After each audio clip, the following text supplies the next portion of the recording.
Tampa Bay's winning ways continue. Last night's victory completed a 2-game sweep over the Oakland A's and gave the Rays their 13th win in the last 15 games. Tonight, right-hander Matt Garza takes the hill as the Royals come to the Trop for a 4-game series. Catch all the action on Sun Sports.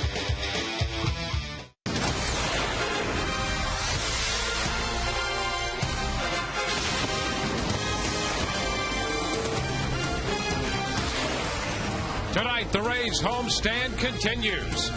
This will be the third team in on a 9-game stand as the Tampa Bay Rays meet the Kansas City Royals. After a great pitching performance last night by James Shields, tonight the Rays will turn to the hard-throwing right-hander Matt Garza. Hi again, everyone, and welcome to an evening of Rays baseball with Kevin Kennedy. I'm Dwayne Stats. Good to have you looking in. We'll be hearing from Todd Callis throughout the evening as well.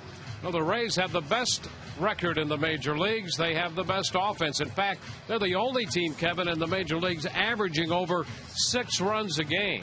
And Carlos Pena, a big part of that offensive charge. Yeah, if there was any doubt about Carlos Pena in spring training when people were questioning, is he going to be all right after getting hit by a CC Sabathia pitch last year? Well, a big home run last night almost went into the Rays tank out there, and a big 2-run single to go with it. I mean, he had some shots, really getting through the ball very well, good bat speed, and he's really thriving.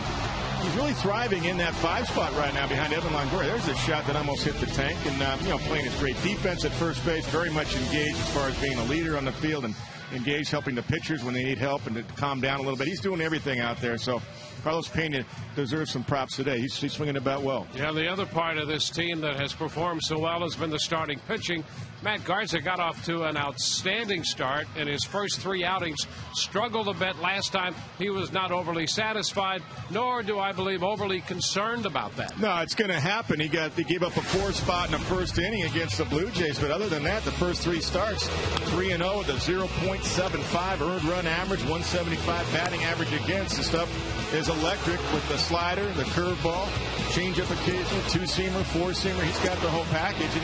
Just had a little bit of trouble, as he said earlier, with his command in that first inning against the Blue Jays. After that, once he got through that, he put up some zeros and kept the game right there, and the Rays ended up just dropping it by a run that night. Well, here's the pitching matchup tonight. Luke Hochevar, the young right-hander, 2-0, makes his 5th start for Kansas City, and Matt Garza, in pursuit of his 4th victory, he is 3-1, making his 5th start. When we come back, the Rays rookie infielder Brignac is wired, and I mean wired. We'll have all of that.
The Rays 4-1 on their current homestand. Right now, let's check in with Todd Callis. Dwayne, thank you very much. The 24-year-old out of Louisiana, Brignac, has really elevated his game this season. Offensively, defensively, just a better awareness all around in the game. Thinking back to that play he made in Chicago where he backed up first base and threw out a runner at second. That was a huge play. Offensively, spraying the ball around, base hit to the left, that home run against the former Sonoma high schooler who went to the same high school as Reed, and that would be Ben Sheets. And then getting that run in, we heard that earlier from Derek Shelton, GTMI, getting the man in. And look at what the Bayou boy has done. 270, solid defense, couple of home runs, 7 RBIs, slugging close to 500. And earlier today, he was mic'd up during batting practice. You're mic'd, huh? You're mic'd. No, you gotta say away. Just have to watch what you say. This magic moment. Rick, say you sound like crap. Sound better than you. Sing it for me, fo, while I hit. Sing it for me while I hit, fo.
Via Toyota.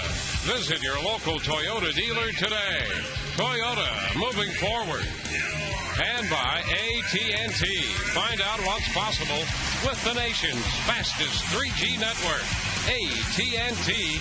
Rethink possible.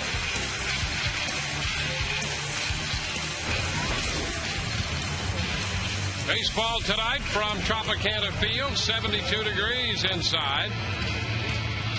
Matt Garza going to the hill. And here is the Kansas City lineup. Garza will be facing David DeJesus, the DH, leading off.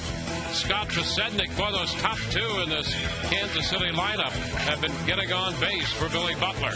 Jose Guillen is in right field. Alberto Callaspo is at second. Jason Kendall, the veteran catcher. Alex Gordon hits seventh, the third baseman.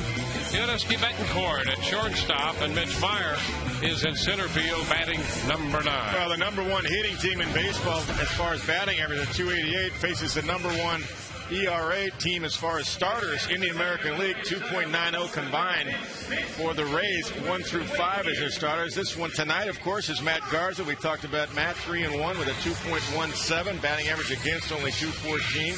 A little bit of a rough first inning in his last outing against the Blue Jays last Friday, but other than that, he's been pretty much lights out. He's got the whole arsenal. He's committed to making some adjustments and having better command, especially in the first inning. And once he gets rolling, it's pretty much 0 after 0 that he puts up there. The Rays defense behind Matt. Carl Crawford at left and BJ Upton in center. Ben's over to right field tonight. Around the infield, Evan Longoria at third. Jason Bartlett at short. Reed Brignac at second. Carlos Pena at first base. And John Jaso once again behind the plate for Matt Garza. There's Joe Madden, the Rays skipper. He has had an offensive machine here with this ball club. Good at bats up and down this lineup. That coupled with good pitching. And there's Trey Hillman in his third season as the skipper of the Kansas City Royals. His club off to this 8-13 start. And they've had a little trouble holding leads late. So Garza set to go to work. 9th in the league in ERA with a mark of 2.17, 3-1, and in steps to Jesus. First pitch, and that's in there for a strike. Starts him with a fastball around the knees. Phil Cuzzy calls the balls and strikes, a veteran of over 11 years of Major League umpiring.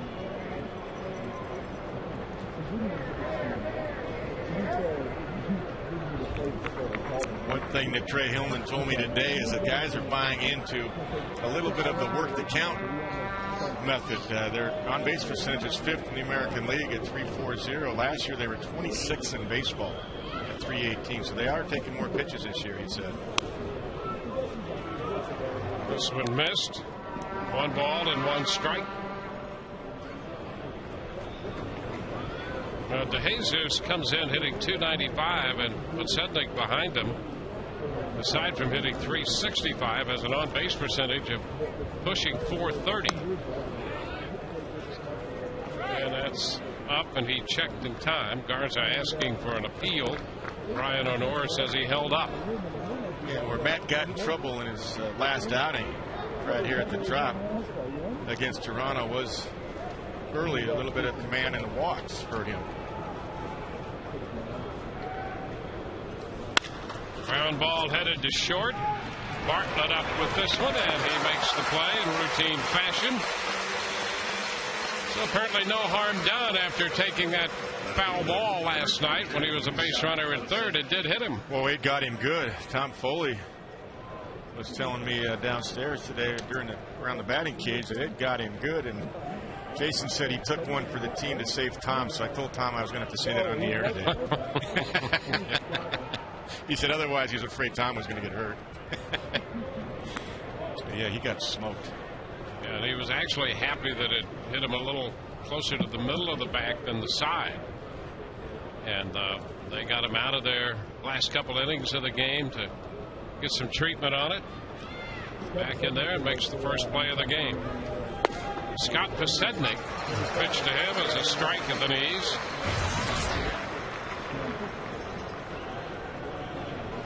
See the numbers on him. A very good start.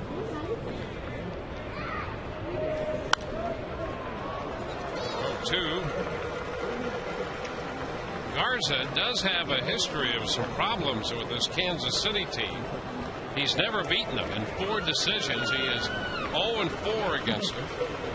That covers 6 starts. And a .421 earned run average. The Rays pretty much dominated the season series last year. 9-1 against them.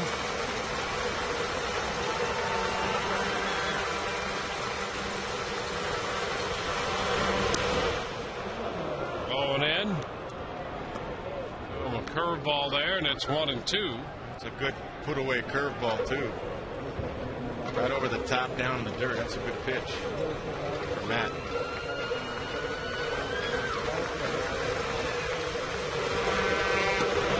Tries it again, and that's in there for a strike. Curveball, strike 3 call. Nice, doubled up on it. John Jaso calling it again immediately. Matt drops it right across the plate. Good pitch.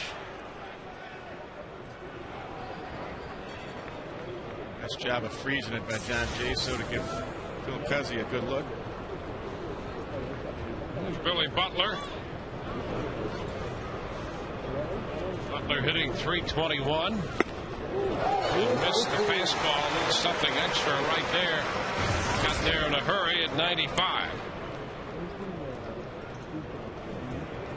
Butler is 6 of 14 lifetime against Garza, with a couple 2-base hits. And among those hits,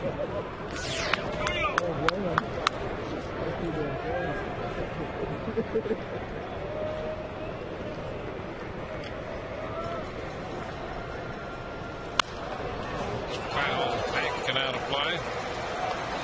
So it's a 2-strike count on Butler. Yeah, Butler really was their best hitter last year. We talked about both Billy Butler and Kayaskus in the bat pretty well, but offense was definitely an issue for the Royals a year ago. A lot of the guys are swinging the bats now pretty well.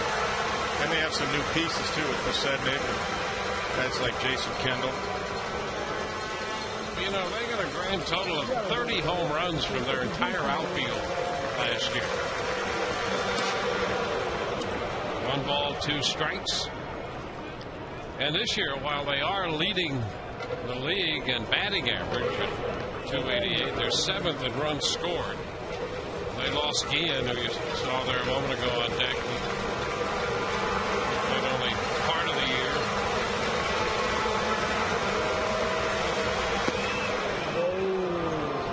year. 2 balls, 2 strikes. Nice slider right there. Good break to it. Yeah, Guillen had the hip flexor, and then he had the knee problem, and he missed a lot of the year. He's off to a pretty good start with power this year. Foul out of play. Count holds at 2 balls, 2 strikes.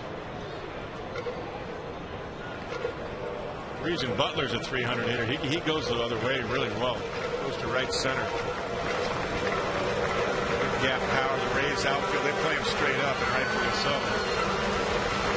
They built around the outfield right there. 2-2. And he's out this time. Butler did go around. 2 strikeouts in the inning. We'll take a look at the strikeout pitch. 1, 2, 3 go the Royals. No score with the Rays coming in to hit.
In beautiful HD by H.H. Gregg. Rays tonight will have Jason Bartlett again leading off, followed by Carl Crawford and Ben Zobrist, Evan Longoria, Carlos Pena, and B.J. Upton down the middle. Pat Burrell, the DH, and John Jaso with another start. He's had a great homestand. Reed Brignac's in there at second, hitting ninth. Here is Bartlett taking the first pitch for a strike. Well, Coach Haver, the right-hander on the hill. Off to a pretty good start. 2-0 with a 3.55 earned run average. 1-1.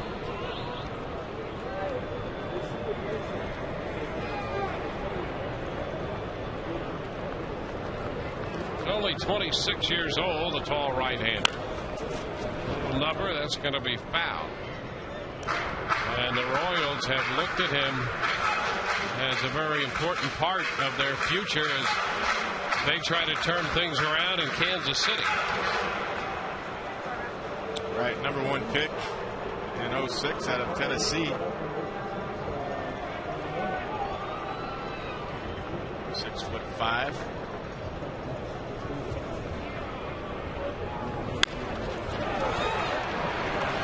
Down to short, Betancourt. That's the first out. Number 13, Carl Crawford. Here's the defense for the Royals tonight in the outfield. Scott Pasevnik in left, Mitch Meyer in center, and Jose Guillen in right. Alex Gordon, Yunetsky, Betancourt on the left side of the infield. Gallaspo and Billy Butler on the right side, and Jason Kendall, new addition behind the plate. It's Carl Crawford. Pitch is a strike. Well, the addition of Kendall, veteran, he's 35 years old, and they've added 2 or 3 new faces with some experience. And as Trey Hillman said, they're trying to add a little DNA to the makeup of this club. Crawford has a base hit, is reaching out and sending it back through the middle. So the Rays have Crawford's speed aboard here in the first inning. Yeah, Jason's a pretty good game caller. He's not exactly the quickest and most accurate or strongest arm as far as throwing runners out, so Hochevar's going to have to give him some help.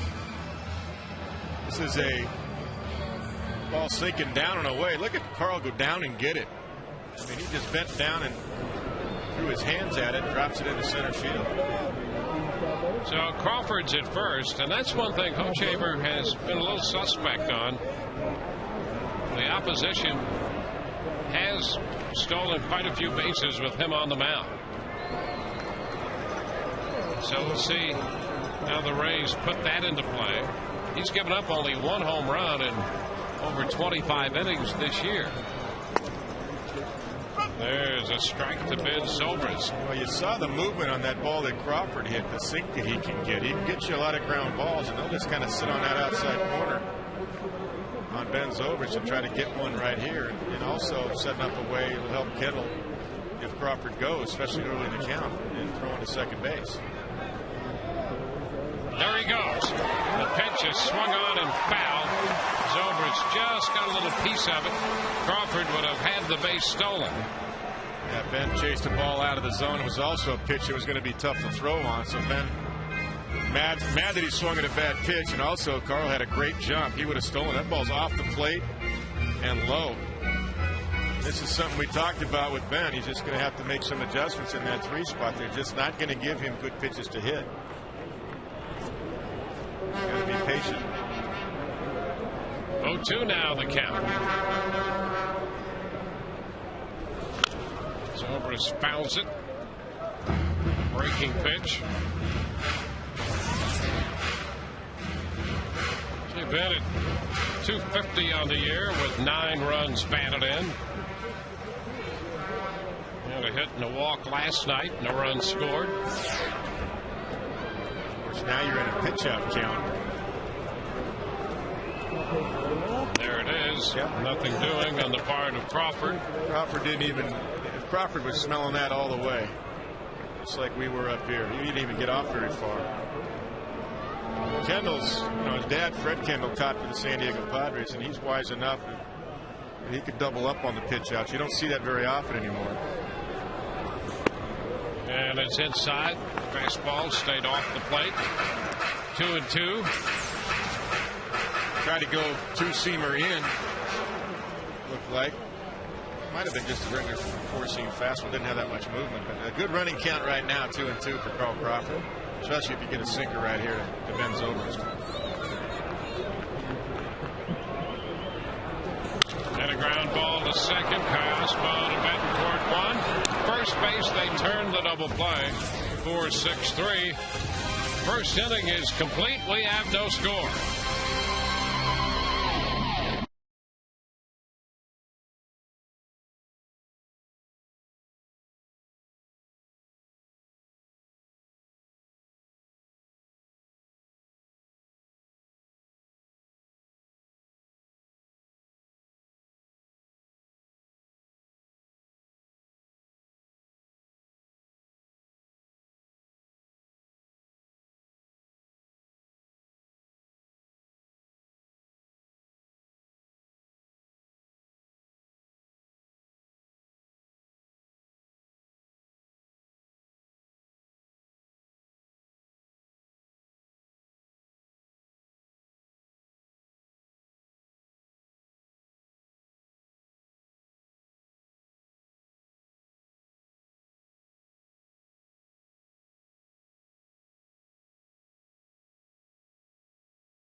On that last road trip during the frigid temperatures throughout, especially Boston and Chicago. Joe Madden was told that he couldn't wear the hoodie, then he could wear the hoodie. And he said, I might have to invoke Bill Belichick here. Well, Belichick got wind of this, and he sent him a hoodie, a New England Patriots hoodie with the JM on the front. You saw the letter there. From one hoodie enthusiast to another.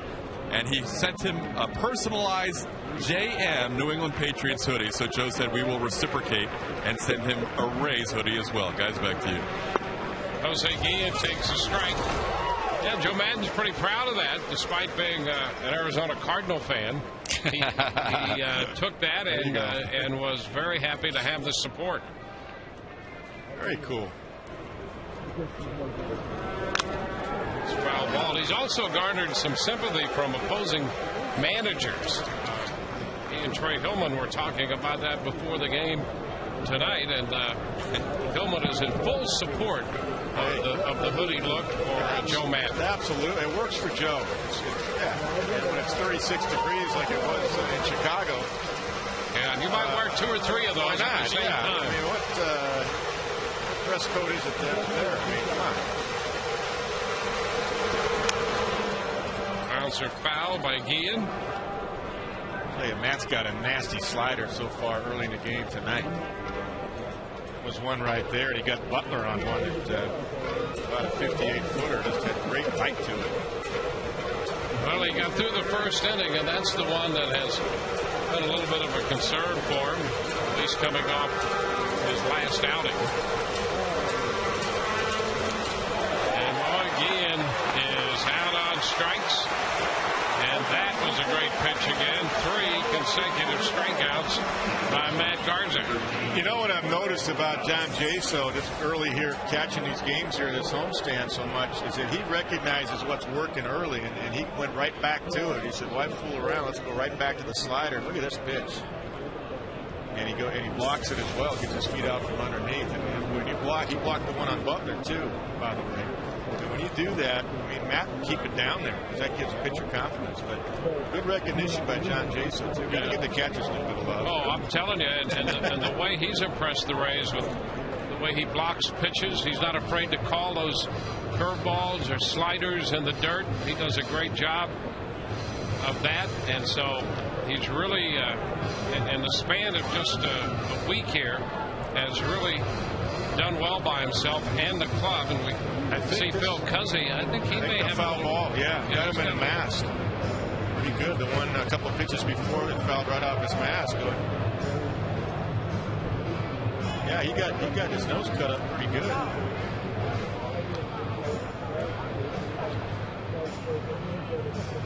I see Jerry Crawford smiling and teasing him. So. And I think that also prevents you from snoring at night if you wear a Band-Aid right there. Yeah, we'll take a look at that where he was injured. Yeah, this is a swing by Guillen right off the tip of the glove of Jason, right into the mask of Phil Cuzzy, and it hit so hard it cut the bridge of his nose. Crawford probably said it won't affect your looks. Don't worry, you know. My wife just called and said that doesn't do any good when you put that across your nose when you're snoring. It doesn't. Oh. Here's Alberto. You mean it's another gimmick?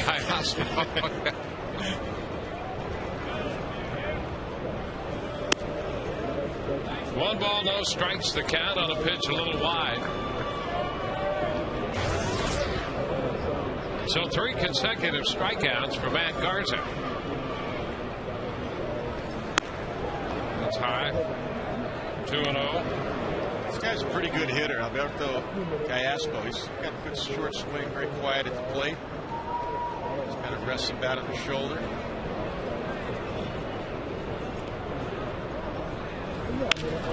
He moves it the other way, and that's going to fall in there for a base hit.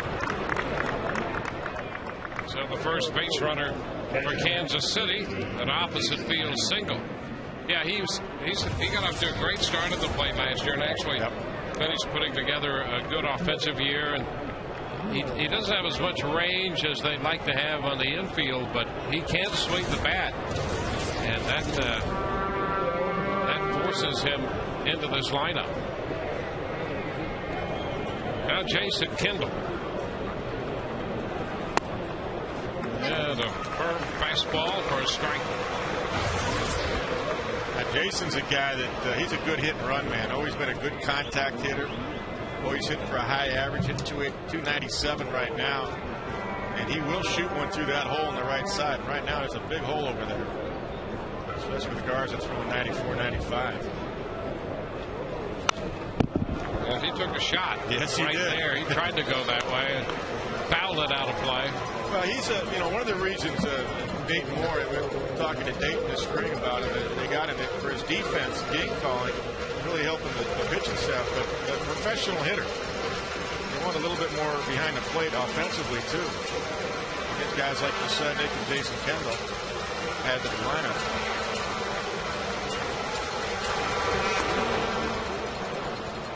One ball, 2 strikes. Well, what I mean by that is just a good situational hitter. He gets what his strength is, and he understands what the opposing pitcher is trying to do to him, and he's just going to take his opening. So he did. He took a shot at the right side.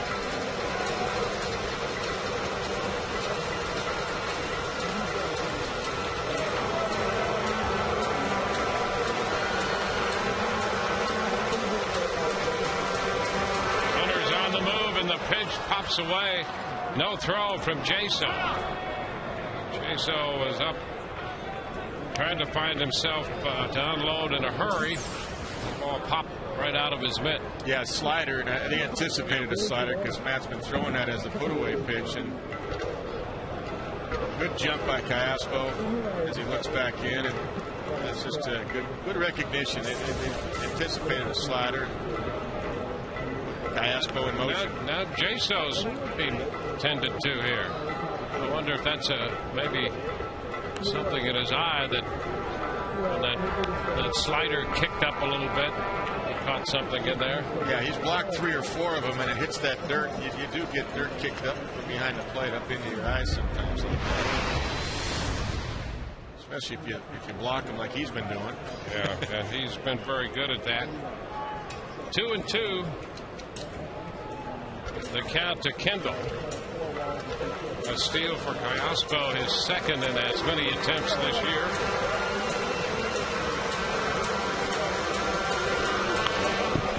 Kendall fouls it back. Fastball in on him. Now you look at the defense for the Rays. You see how far Carlos Pena, he's way off the line, taking that hole away right over here. right side. There's Carlos way off the back now. Trying to take that hole away, and Jason's still trying to stay inside the ball and shoot it that way, even with 2 strikes.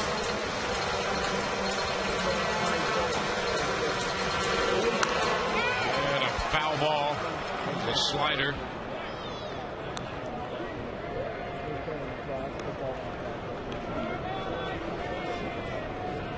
Last night we saw James Shields with as good a changeup as you're going to want to see, and I think tonight the slider, at least so far, is as tight as I've seen Matt Garza this season. It's a real sharp one. It's a strikeout put-away slider.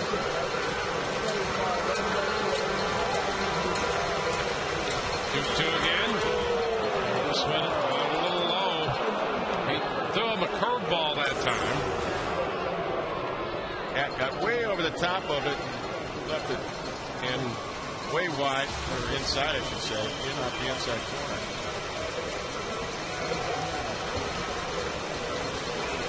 Count has gone full.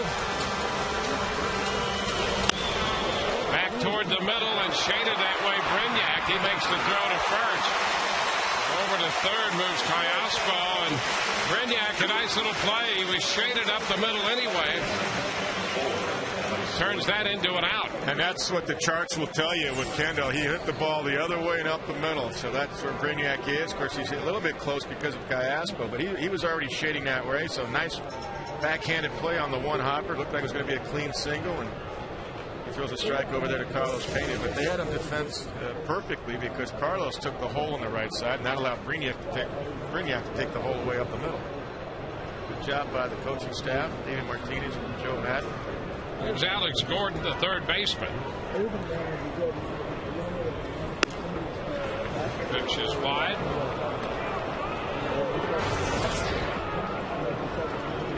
Now is when you've really got to, you've already proven that you block that slider. And if you drop it in the dirt, you really got to make sure you block it now. The runner at third. It's up 2-0. Gordon last year had hip surgery. He had a broken thumb this spring. Sliding head first into a bag. That slowed his progress. And here the pitch is down and the count runs to 3-0. It's kind of interesting. You've got the left-handed bat of Gordon. You've got Betancourt on deck, right-handed hitter. But Betancourt has just been very successful against Garza in his career. There's a strike. 3-1. He's 5 out of 10 against Garza. Betancourt is. For that matter, Gordon's 4 for 10 against himself. That's amazing, you know. Guy, I mean, this guy's got as good a stuff as you want to see. Then some guys just, they don't have any problem matching up against him. Ball 4. So he draws the walk, setting man at first and third with 2 outs. And that gets Yuniesky Betancourt to the plate. Season underway, but still not too late to join the Rays with Rays season tickets. Ensure the best seats. You get the biggest savings and great benefits. Call 888-FAN-RAYS tonight. Representatives are standing by.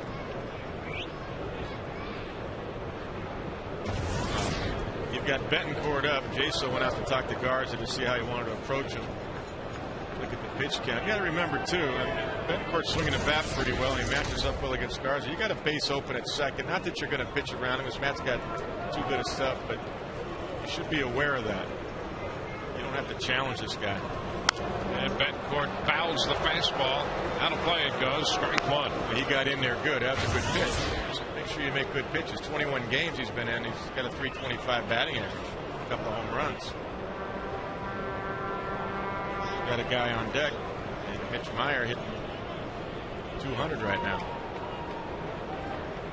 Betancourt has hit safely in 13 of his last 15 and over 380 in that span. 0-2. Couple fastballs to him here. And Yuniesky's upset because that was a hittable pitch to go to the right field. That was up in the zone, but Matt had enough hump on that he got it a little bit by him at 95 miles an hour.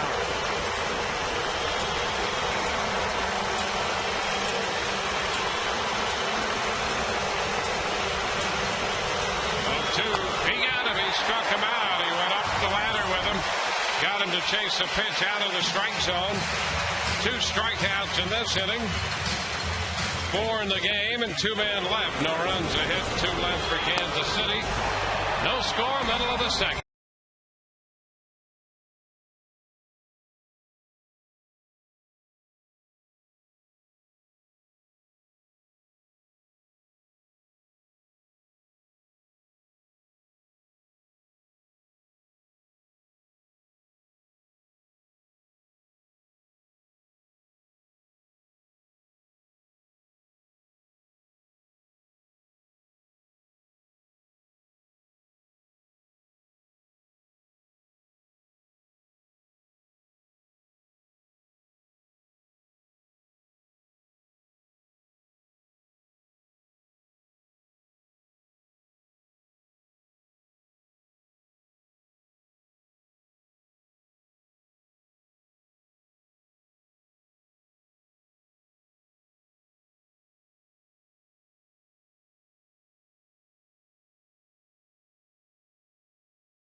And Fox Sports Florida. Evan Longoria in the batter's box. He's had a good home stand. Right-hander's pitch is down.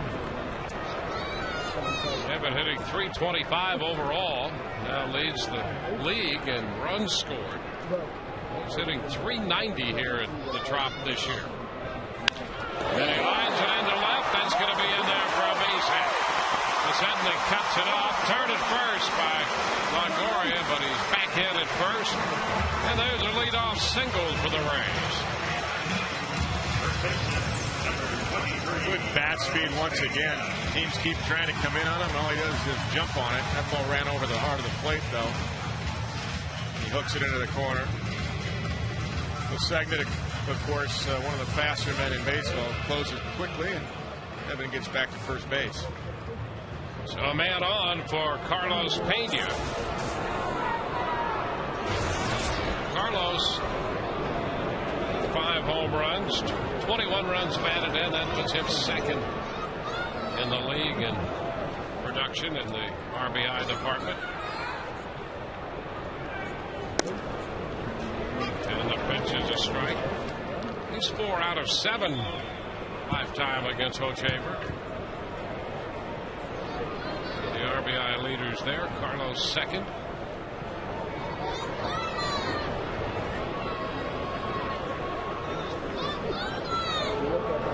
Evan off first. Carlos takes it down and in. It's 1-1.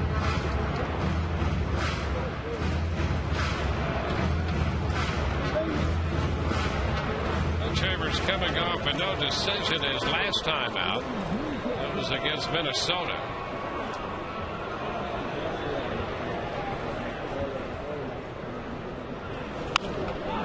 Carlos bounces it back.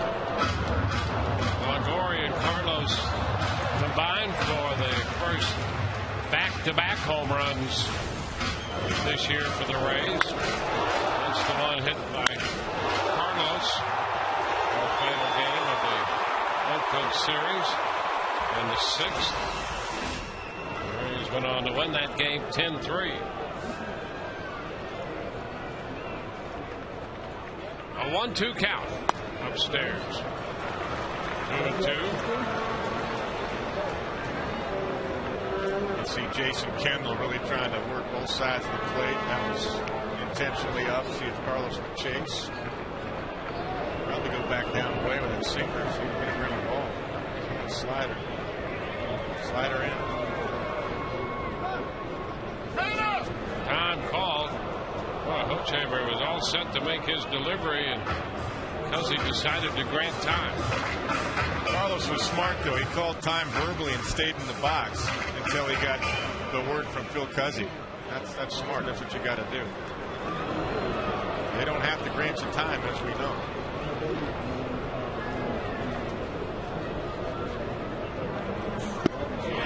Now to that. Oh, he went around on the appeal, says Brian O'Nora. That pitch broke down to that as Carlos tried to hold up, but O'Nora rings him up. I'll take a look at what Brian O'Nora saw. Yep, he got him. He's right. Pretty tight breaking ball right there. Just couldn't hold up on it. So a big strikeout for Hochevar. There's B.J. Upton.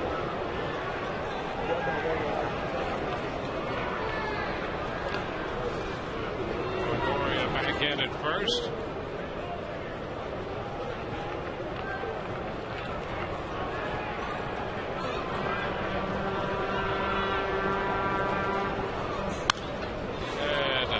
Fastball is fouled back for a strike. Good swing by B.J. Upton. 7-game hitting streak, hitting .385. And one of the things he's doing, number one, he's getting loaded quicker and getting that front foot down in time as he goes into his load at the lower half. And he's also taking the outside pitch to right center field. There goes the runner. The pitch is down. Throw is not in time and into center field. But Longoria, who went head first, was not aware of that immediately, and so he'll hang on at second with his third stolen base of the year. A good jump by Evan. And a real good jump. Not a great throw by Jason Kendall. That sails on him. A little long with the arm action. Evan didn't know where the ball was. See Jason, he gets underneath it and the ball sails on him. And had he read it, he could have got to third base, but by the time he picked the ball up, it was too late. Well, the helmet down over his eyes, going in head first. That's one thing the Rays can take advantage of tonight with the right-hander on the hill, Hochevar.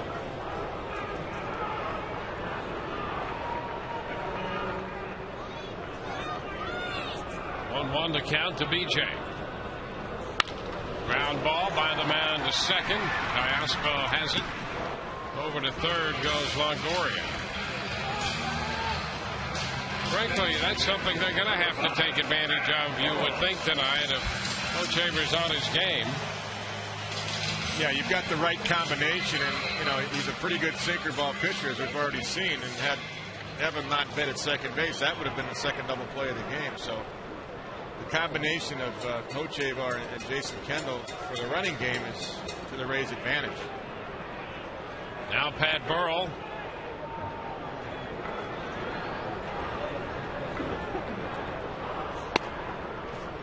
A little bit wide with the fastball. Jason Kendall does a nice job of setting up late, meaning not to telegraph what he's trying to do, so anybody from the bench can pick it up. You can get pitches off the catcher by how late he sets up or how early he sets up. Foul ball. 1-1. Set up too early, you can tell by how he sits back there, whether it's a breaking ball or fastball. But you also can tell if he sets up on location.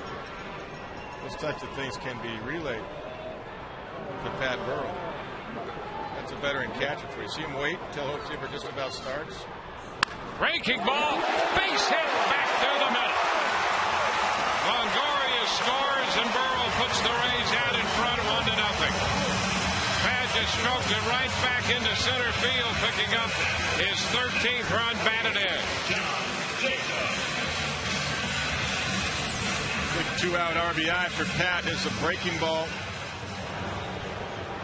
Pat is all over it. Up and out over the plate. Was right with it. So the Rays have the first run. Here's John Jason. Takes one low. Jaso hitting .450. I know it warms your heart to see a young catcher do well, Kevin. Oh, boy, I do. I love to see these guys get an opportunity and make the most of it. 2 balls, no strikes off speed.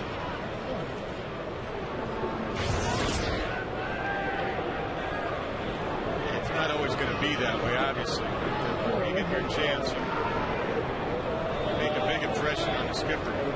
To shoot swinging the bat the way he has. And it's a 3-0 count now.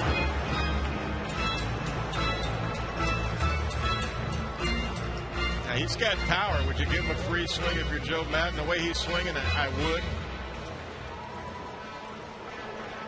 Even though Brignac is swinging the bat well too, I would let him. If he gets a fastball down the middle, I give him a shot at trying to go deep.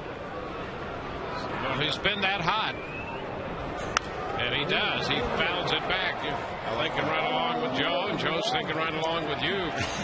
But that's what happens when you've got to, if you're going to do that, if you're going to turn a guy loose, that's the time to do it when he's been red hot. Absolutely. I mean, 3-0 pitch, you give him a chance. That was a fastball right there. Good swing. That's a good 3-0 swing. Going for it. Now he's not going to get one right there. He'll get a 2-seamer now. And it's ball 4. Kendall found something out. He said, "Whoa!" You know, he sees the stats, but if you don't know this kid, you got to find out. Joe Madden has to find out if Jaso can swing at a 3-0 pitch and make sure it's his pitch, and that was smart on both ends. He knows you got a cookie to hit, and he fouled it off. And what does that do for a young guy? I mean, my skipper already 20 at-bats into the big leagues. He's letting you swing 3-0. Yeah. Means he's got a lot of confidence in you. And here's Reed Brignac about to step in with men at first and second and 2 outs. Reed hitting .270. 2 home runs, including one here the other night off Ben Sheets. That's a strike. You know, Dwayne, those conversations, too, that's where Davey Martinez comes in, and a good hitter that he was. I guarantee you, Joe, you know, will ask Davey, too, hey, what do you think? Let him go for it? Davey will say, absolutely. I'm just saying that. Obviously, I don't know that, but that's what you use your bench coach for, especially a guy like Davey, as good a ball player as he was. Yeah, and, you know, here's a guy, Dave Martinez, there's not a lot of conversation about it, but here's a guy who could manage. You bet, and he will manage. Yep. A strike. He'll get some serious consideration. I know there are folks already out there who think he can manage, and you know, he loves where he is. I mean, he got back into uniform here, and in fact, that bench coach and Davey Martinez, that'll be on Sun Sports. It's coming Sunday. Looking forward to seeing that. Upstairs. Well, 1 ball, 2 strikes. I don't know if a lot of people really know this, but the Indians were very interested in him. No, I didn't know that. I mean, they should be. But that's what people ask, what does the bench coach do? Those are the types of things you'll ask, and it just gives you reinforcement as a manager. And Davey says, hey, let him go for it.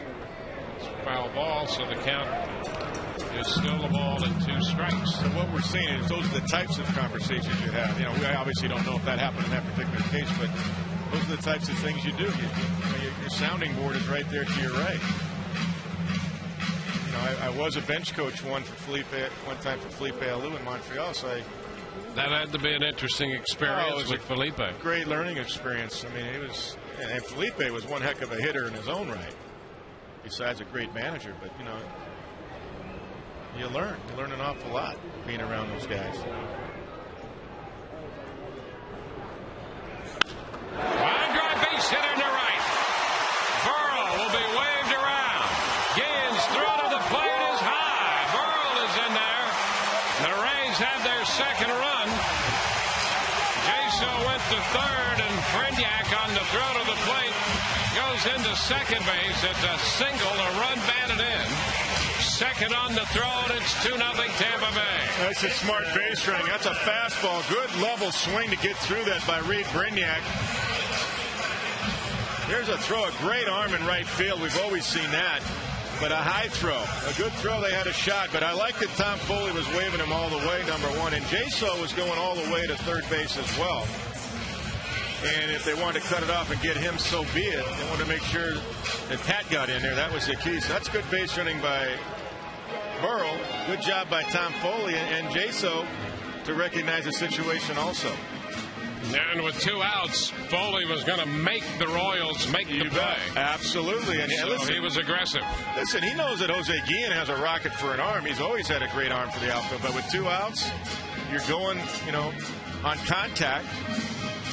Pat got a pretty good secondary lead, and then Tom Foley, they force the issue, the Rays. That's what they do. That's one of the little things the Rays will do well. Yep. We've talked about it, Kevin, before. Joe Madden emphasized it in the spring. Score from second base, even on a hard hit ball to a right fielder with a good arm. Absolutely. And Burrell did. Now here's Jason Bartlett. That's in there for a strike. So the Rays have a couple runs, 4 hits in the game.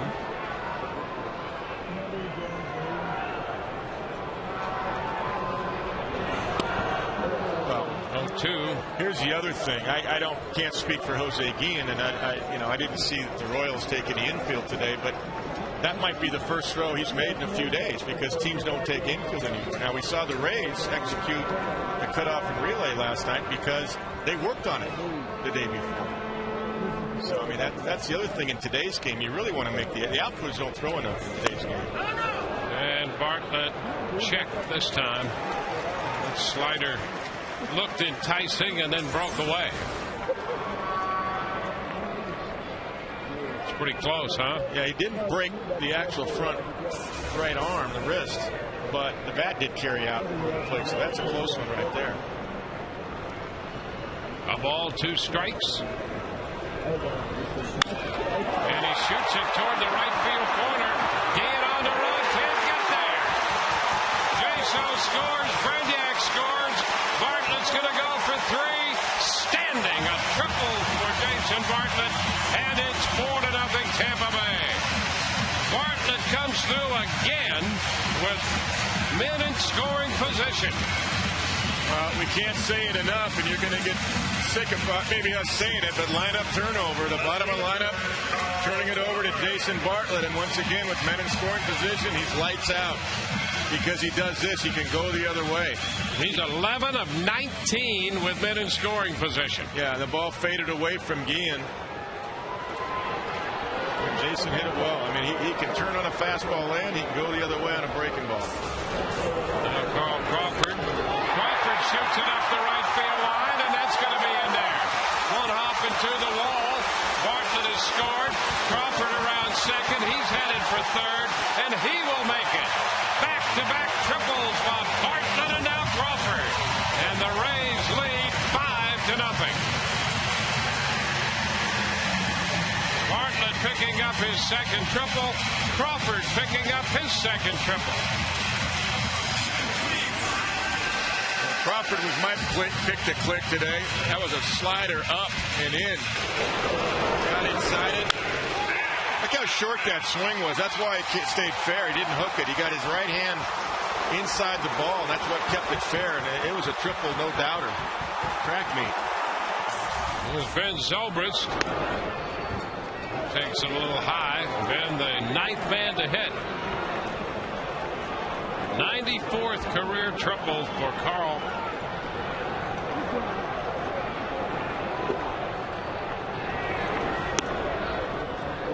Now it's 2-0. This inning stayed alive because Evan Longoria stole second base, stayed out of the double play situation. And now the Rays doing all their scoring with 2 outs. 2-1. Burrows single to center. Scored Longoria with 2 outs. And Jaso followed with a walk. Brignac single homer run. Then the back-to-back triples. 5 runs have scored. Fly ball center field. Myers there to make the catch. The Rays send 9 to the plate. They score 5, and through 2, it's 5-0 Rays.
eyes, and they lead heading to the third inning. Guys, time for our on-away text poll question of the day.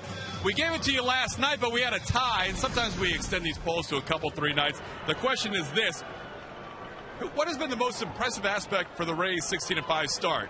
TB1 for starting pitching, TB2 for offense, TB3 bullpen, TB4 team depth, standard message and data rate supply. And guys, last night it was a tie between starting pitching and team depth. I think you guys like the depth one. And offense was a close second. That's brought to you by Autoway. Call 1-800-SHOP-AUTOWAY. By the way, we have a young fan here, Isabella. Look at Isabella. You got the Cracker Jacks, the cowbell, and what do you want to say to all the fans? Hooray, scream it. Let's go, Rays! I move aside so you can see her. She's one of the big fans up here, guys. Making a lot of noise up in the belfry. Back to you. There she is. Bless her heart. A little doll there. That's great. 1-1 the count to Mitch Meyer. Too high. 2 balls and a strike. Well, the answer to that poll question depends on which game you watch and actually which inning you're watching, because you're going to see all of those things out of this club. It's toward the left field line, and Carl Crawford's there to make the catch. So 1 out here in the top of the third. Just a reminder, be sure and look for the Miller Lite Taste Greatness moment coming your way later in tonight's game. Now listen to this.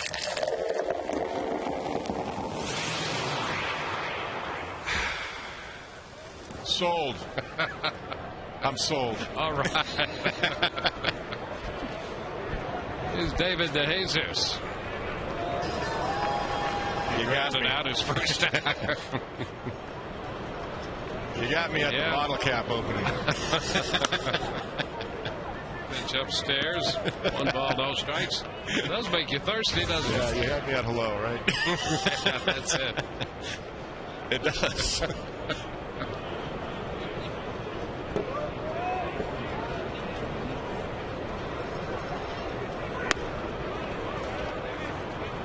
Two and 0.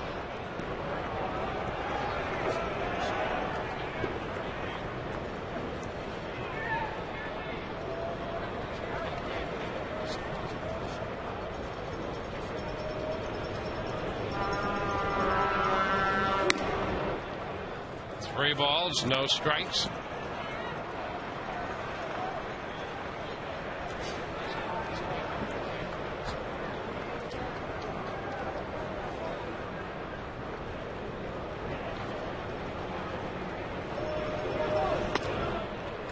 And ball 4, a little bit outside. So DeJesus trots to first with a second walk issued by Garza. You know, I think there's times that Matt feels that his stuff is so good, his mechanics are so good that he doesn't have to throw him down the middle. I can still paint him up 3-0, you know. Yeah. And he got over the top of that so much that it kind of faded away.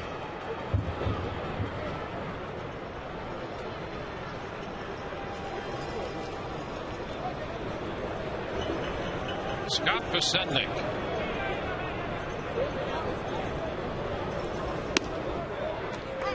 That's a strike. Knees, outside corner, great pitch.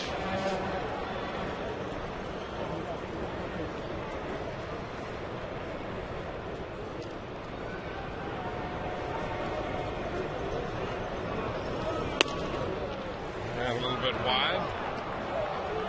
You know, we went through a couple of these hitters lifetime against Garza. Bencourt's has success. So's Butler, DeJesus, Guillen, Gordon. Posednik, on the other hand, is 0 for 6 with 3 strikeouts against Garza. And there's a strike to put the count at 1 and 2. He's taken 2 more strikes in this at bat. Those are fastballs away. Now, in the first inning, he struck out on 2 curveballs. One missed, and the other one, the last one, got him looking. Over to first. Back in. DeJesus is not a big base stealer. In fact, he's hit a number of spots in their lineup.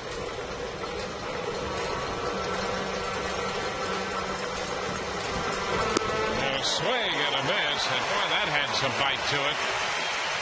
So Posednik is out on strikes for the second time. Well, he's got the put away slider we're talking about. I mean, he's just got a great one tonight. Look at this pitch. So he saw 2 fastballs in the outside corner at the knees at 95. Then he sees a hard slider. He swings over the top of it. He's seen everything tonight from Matt Garza. He's pitching tough. 5 strikeouts already. Now it's Billy Butler.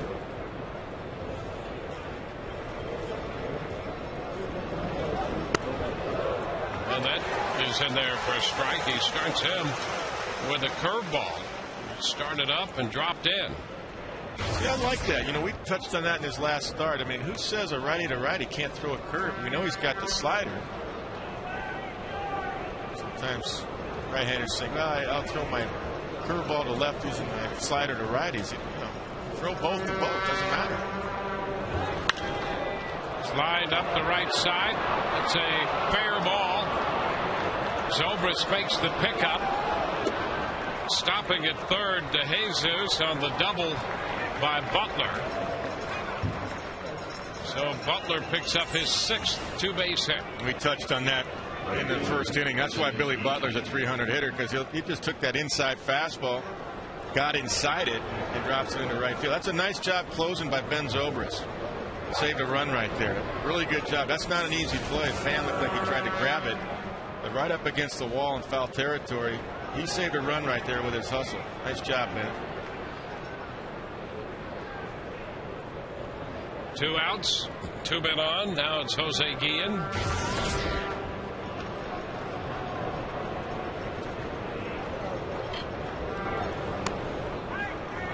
First pitch misses.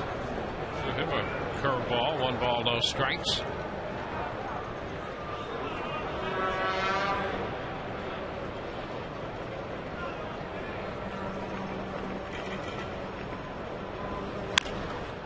Outside of third, foul.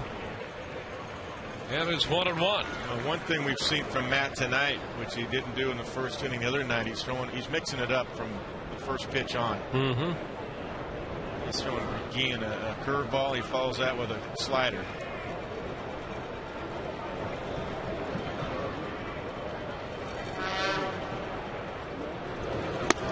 And a fastball. So it's now 1-2. Well, that makes so much sense, because hitters look at videos of pitchers and maybe their last time out, trying to pick up, you know, the tendencies, what he's going to throw. I mean, he's thrown 3 different pitches to Jose Guillen, and he's got him 1 and 2. He's thrown a curve, the slider, that was a fastball up out of the zone. And he tried to go up again with a fastball out of the strike zone up. Too high for Guillen to chase. But Guillen at times will chase a pitch up there, just not too high. And Matt wanted to throw that one about 98, 99, and actually had less velocity on it because he humped up too much. And a little tap foul. How did he hit that? Stays alive. Ball quickly darting away from him. Look at the movement on this. Oh, he's got a nasty one. This is a slider again. Nice job by Guillen. Give him credit staying alive on that pitch.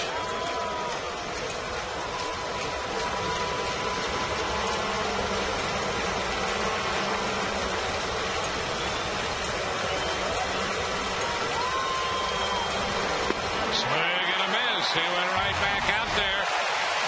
Got him with a slider. 2 men left in scoring position. We go to the bottom of the third. 5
Cal is with us as well.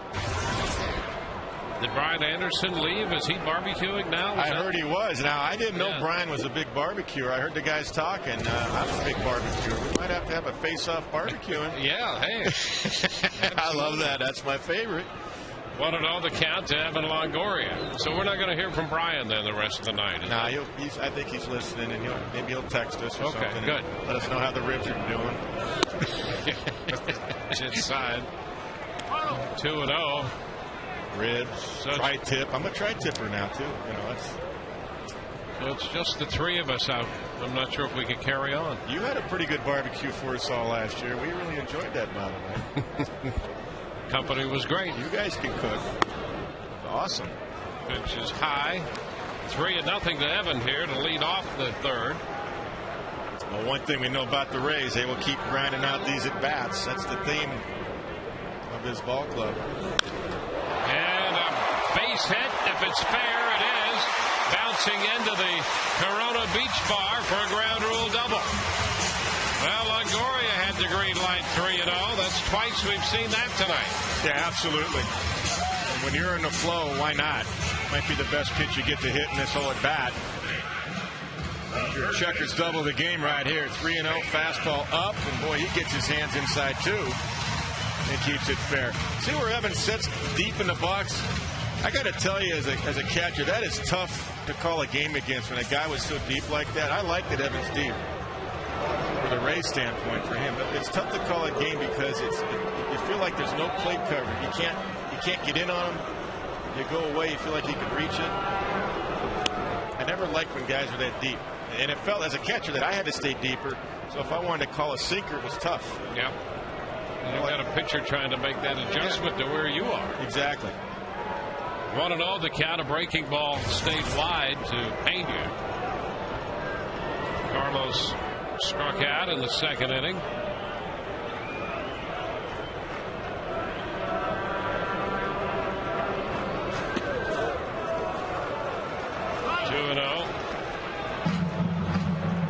So the Rays with 5 runs and 7 hits. Walk also factored in the second inning when Jaso drew a walk and scored a run.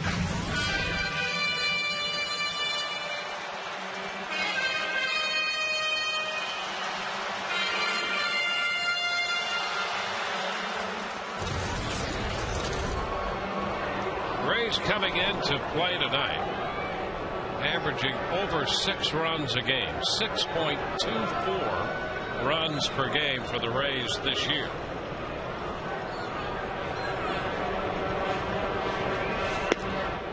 Carlos takes it low. 3-0. Pretty hard to sustain that. You heard us talk about the need to score at least 5. Right. If this club scores 5 to 5.5 runs, they're going to be in pretty good shape in this race. And the depth of this lineup is better than a year ago. It's more than capable of doing that every night.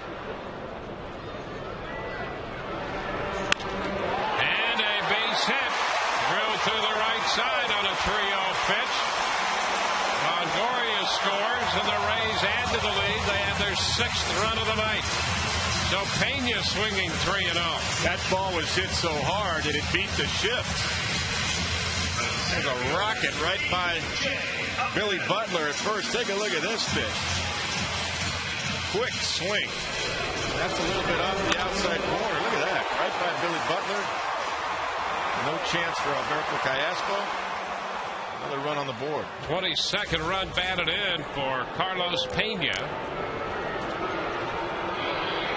So the Rays have sent 9 men to the plate to score 5 in the second inning. Have a double and a single and a run scored here in the third. And another conference on the mound. The Corona Beach Bar will host your group in an exclusive up-close and personal environment during a Rays game. And we saw on the double by Longoria just how up-close and personal that environment can be. He doubled into the Corona Beach Bar. Great seats exclusively for your group. Reserve those seats in the Corona Beach Bar by calling 888-FAN-RAYS or emailing group sales at raysbaseball.com.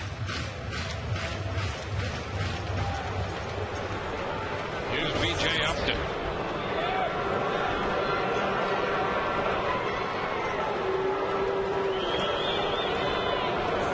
Ground ball through the hole on the left side.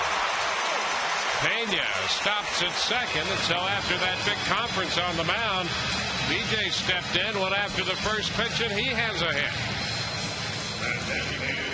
Seeing eye base hit, but the problem was for Hochevar, his ball was up. That's why B.J.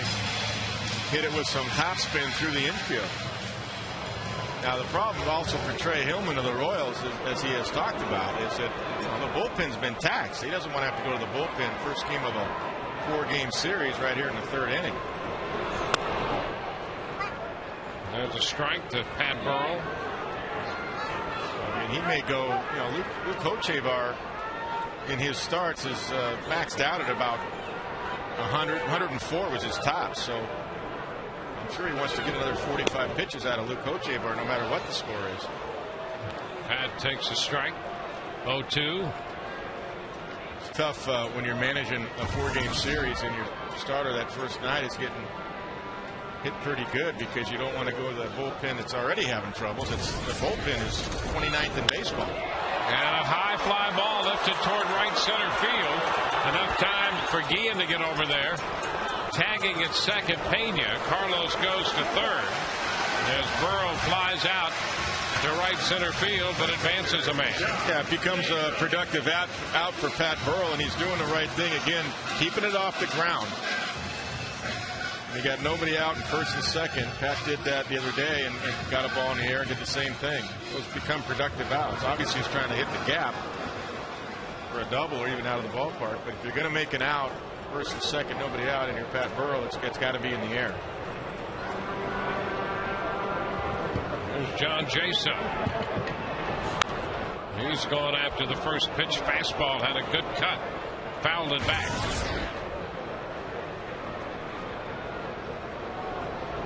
Jaso enjoys his at-bats. Oh, he does.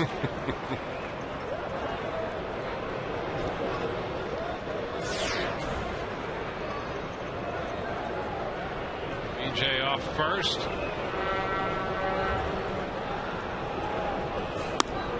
Pitch away, 1-1 the count.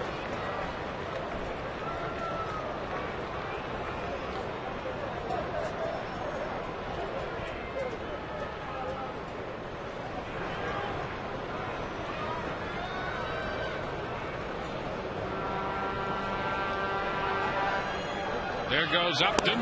Pitch is down. The throw is not in time. Upton with his 5th stolen base of the year. So now both runners are in scoring position. Yeah, that eliminates double play right here.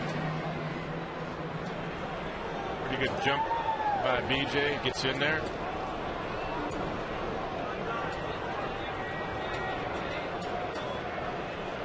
Infield up now with men at second and third.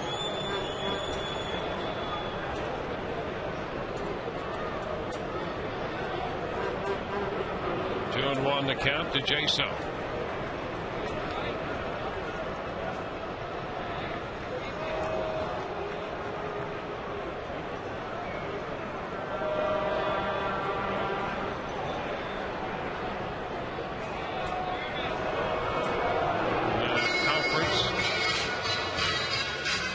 Kendall out there with Hochevar. Trying to get together on signs with BJ at second base. What sequence of signs you want to use?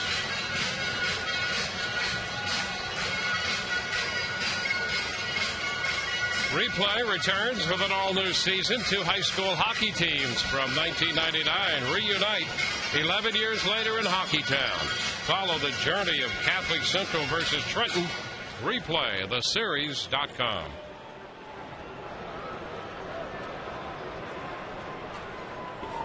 A 2-1 count to John Jaso. Best pitch is the sinker. I mean, that's what he needs right here. He misses in. Jaso ahead now, 3 balls and a strike. Yeah, he may be content in just pitching around him a little bit, trying to get him to chase something by expanding the zone on the pitch here.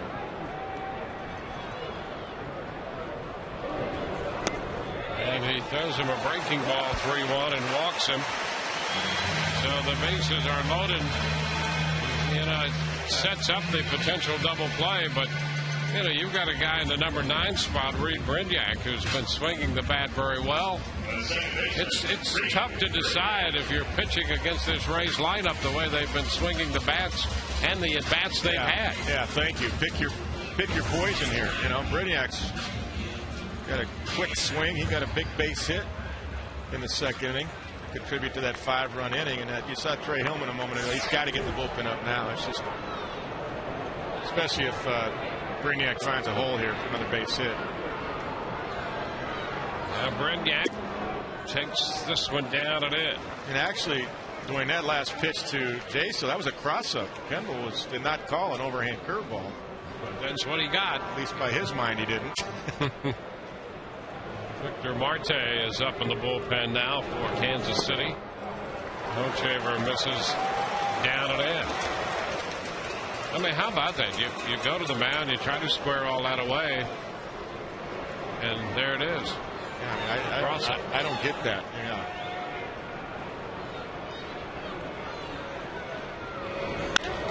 Base hit into right. Pena scores. Upton being waved around. Into third goes Jaso. Brignac comes through, driving in 2 more, and the Rays build an 8-0 lead. Well, that's the problem if you're trying to pitch against this lineup right now. Jaso swinging the bat well and drives in 2. Yeah, Brignac swinging at it just as well. Everybody is really 1 through 9. It's a tough lineup right now to pitch to. Everybody's hot. But I think the work, too, of Derek Shelton, especially with Brignac, his swing is so much more level this year. And you see Derek right there with the pen and talking to Carlos Pena. And proud of these hitters, just not giving up at bats. Here's Bartlett. Strike 1. So a 5-run second and now a 3-run third. The Rays have 8 runs and 10 hits in this game.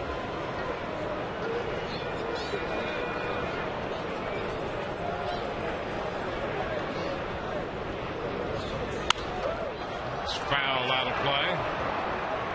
0-2.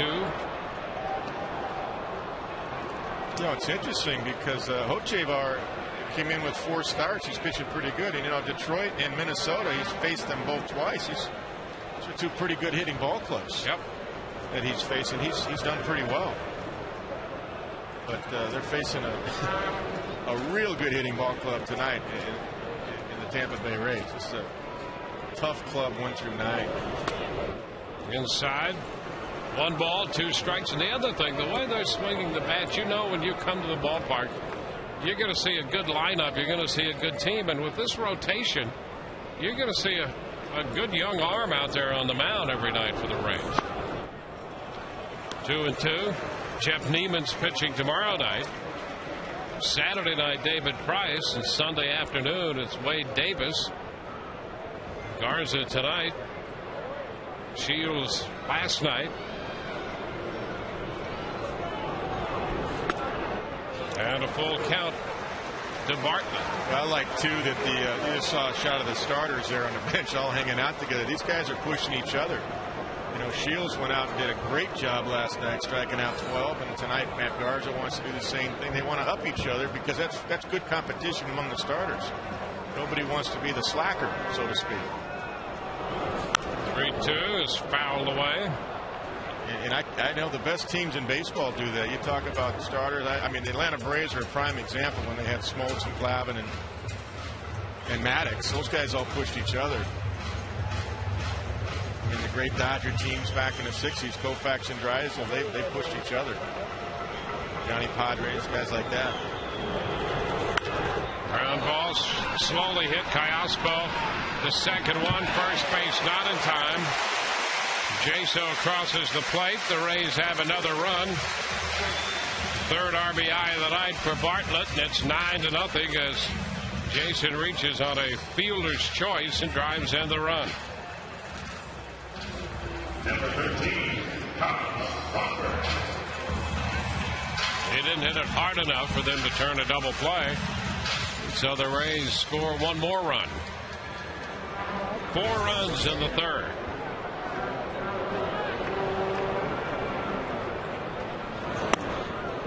Carl takes one inside. We'll do a little teaching tonight on a telestration of Carl Crawford later on in the game, because I want to explain what a real short swing is. Maybe some of those young hitters out there watching can get an idea. And a base hit into right field. You just saw one. Bartlett goes to third. Carl has a double. And how about this? This is the third inning as the Rays continue their attack. Crawford has a single, a triple, and a double in the first 3 innings, so all he needs is a home run. I think, Todd, that was his click to pick, and it was mine too tonight. Let's take a look at this short swing, what it is. There's a sinker right there. It goes down, leads with the knob of the bat, gets his hands inside the ball, and look at that. Now, that's good extension right there to get through that ball. Now, this ball's a little bit away from him, and a good finish. We're going to show the other one earlier where the ball was in on him, and he really brought his hands in tight. Different location, in versus away. Still, they're both short swings, and he's 3 for 3. Call to the bullpen brought to you by Metro PCS, wireless for all.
Live chats and analysis, Magic playoff coverage you don't want to miss on FoxSportsFlorida.com.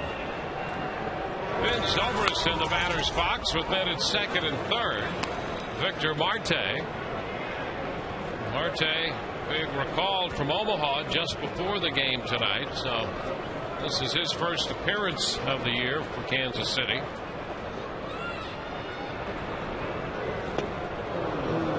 It's 1-1. 5 runs in the second, 4 runs in the third, with 2 men on base right now.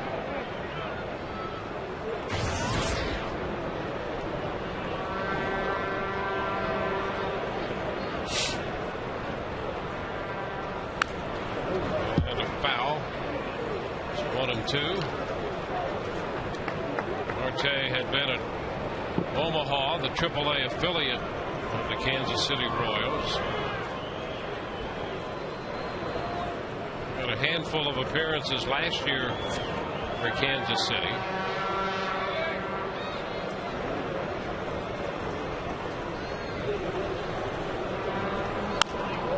That's fastball foul back out of play. He hasn't thrown a strike yet, actually. Ben's trying to get in that hit parade. Rays have 11 hits.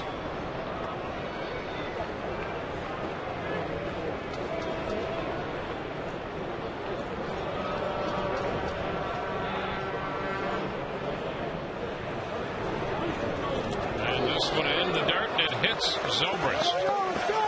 Now Zobrist hit by the pitch. The bases are loaded.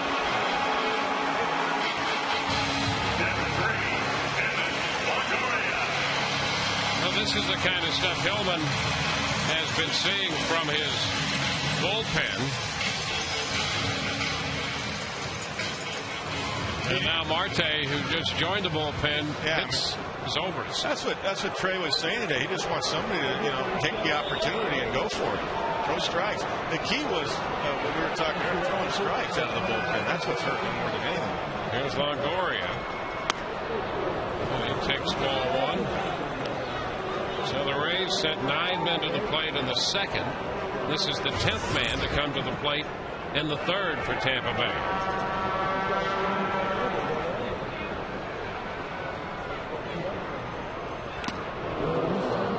1-1. Marte spent a run of seasons in Japan, Hiroshima, from 06, 07, and 08.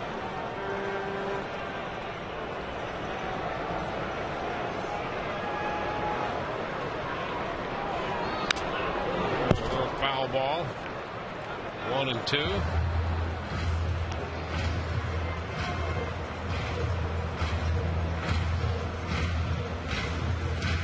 He's a big guy out there. Yeah, he is. Good size. Well, if he was over in Japan for 3 years, then we know he throws a bunch of off-speed stuff. Yeah.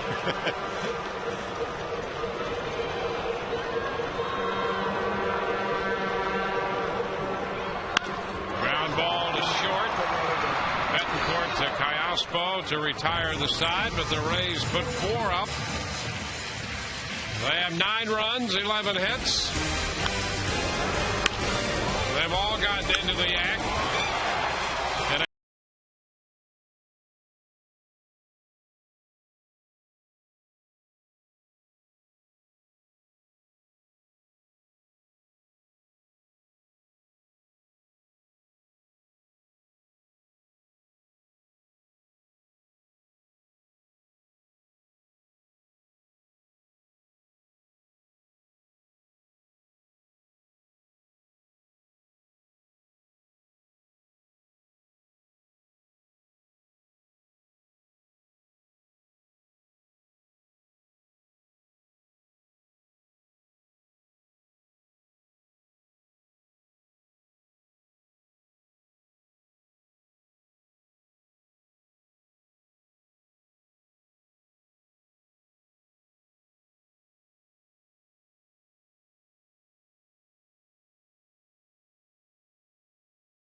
And all the Rays lead as we move into the 4th inning.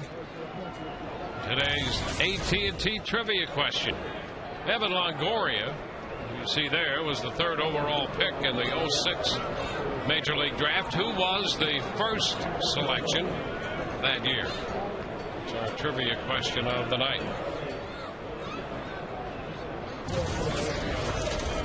Callaspo leads off the 4th. Garza's pitch is high.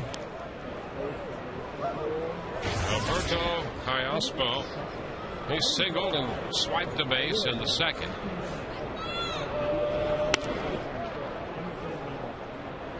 (2-0).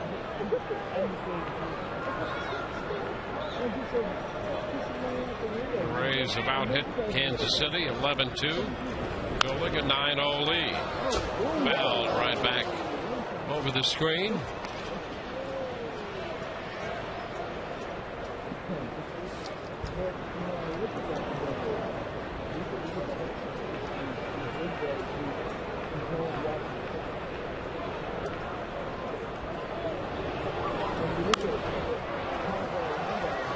2.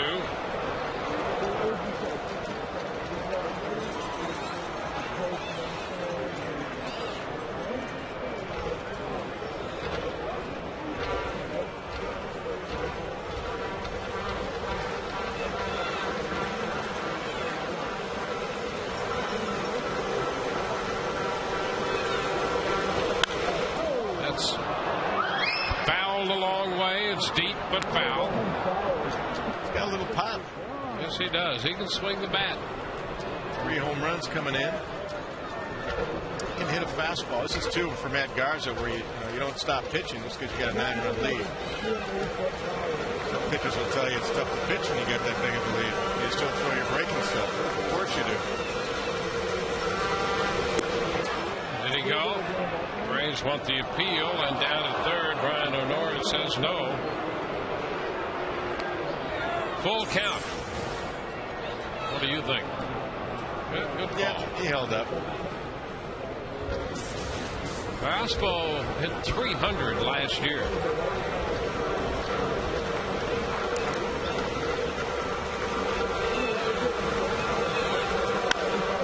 Lifts a high fly ball back into deep right. Zobrist will go to the wall, and that ball is out of here. So Callaspo on a 3-2 pitch hits a home run to put Kansas City on the board. His 4th home run of the season, and the 2nd given up by Garza. Yeah, Matt's not too happy with himself because he just threw a cookie down the middle, and Callaspo, we've talked about, can hit with power, and he did. Got a free swing right there. He was in double figures last year in home runs with 11.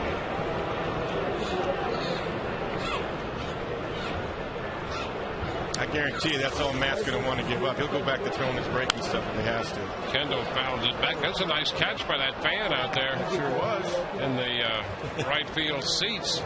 And to his credit, he threw it right back. Yeah, that's the applause of the rest of the crowd here tonight. So he made a nice catch, and then supporting the home team returned it to the field of play. Fastball by Kendall. 2 strikes.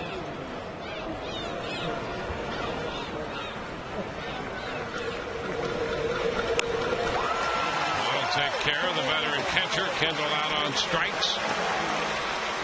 That's 7 strikeouts for Garza, so he follows the home run with a strikeout.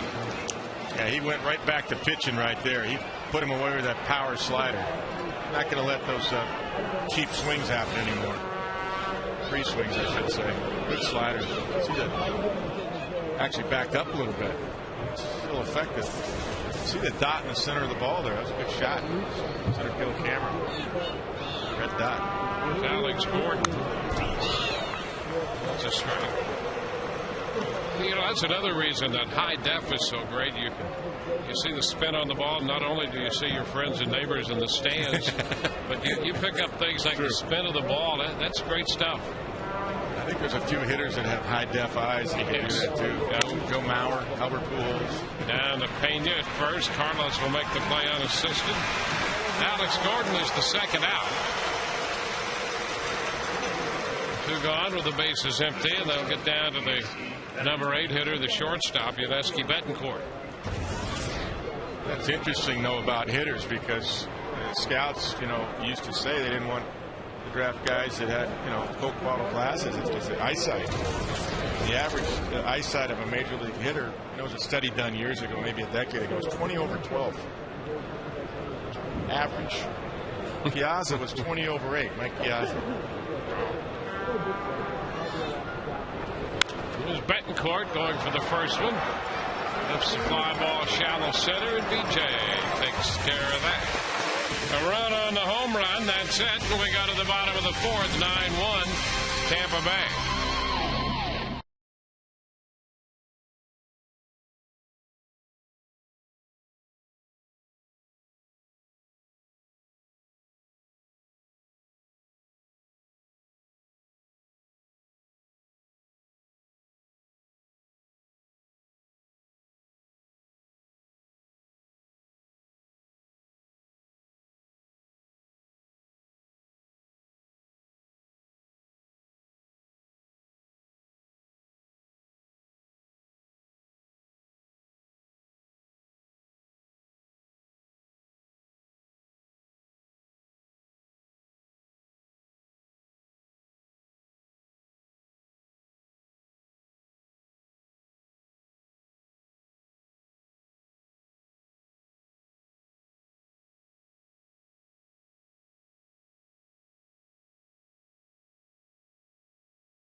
First pick, and that was the starting pitcher tonight for Kansas City, Luke Hochevar.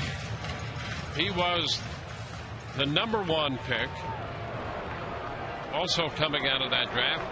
Look at that. Longoria, Kershaw, Lincecum, Daniel Bard. Good draft right there.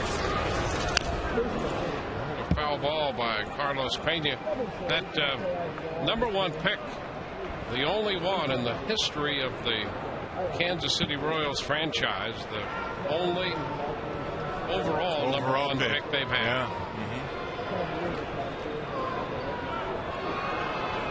Had a rough night tonight. It's been a hot hitting Rays ball club. 1-1. He had back-to-back innings in which the Rays sent 9 men and 10 men to the plate. Charged with 9 runs, 11 hits, and 2 2/3. I like it that he's staying right there on the bench, though, too. You know, and watching his teammates. He had a rough night, but you got to stay right there and not be selfish. Pena on the ground to short right. Diospo's throw to first in time with the shift.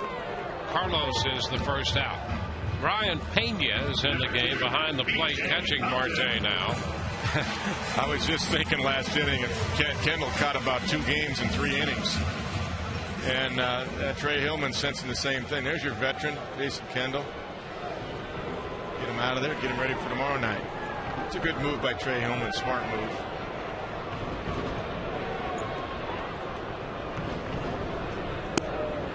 Upton, 1 ball, no strikes.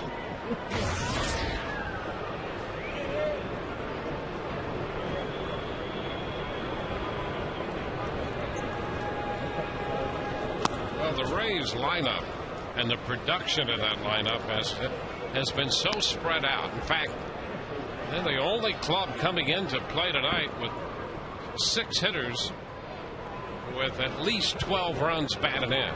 So 12 or more runs batted in for 6 different hitters in the Rays lineup. 3-0 the count to BJ. Bartlett has 3 tonight. Crawford 1. Pena 1. Burrell 1. And Brignac has 3.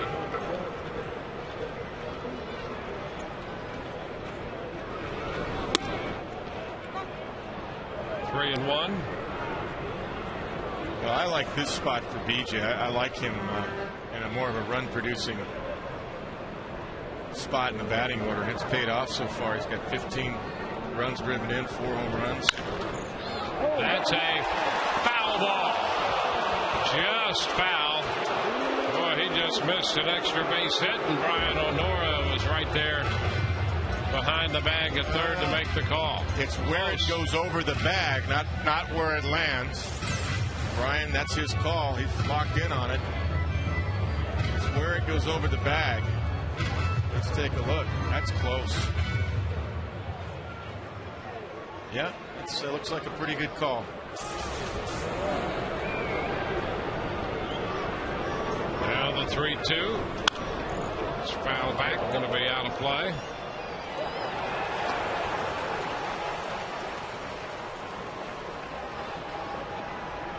Same 2 teams tomorrow night. Jeff Neiman and Brian Bannister, the pitching matchup.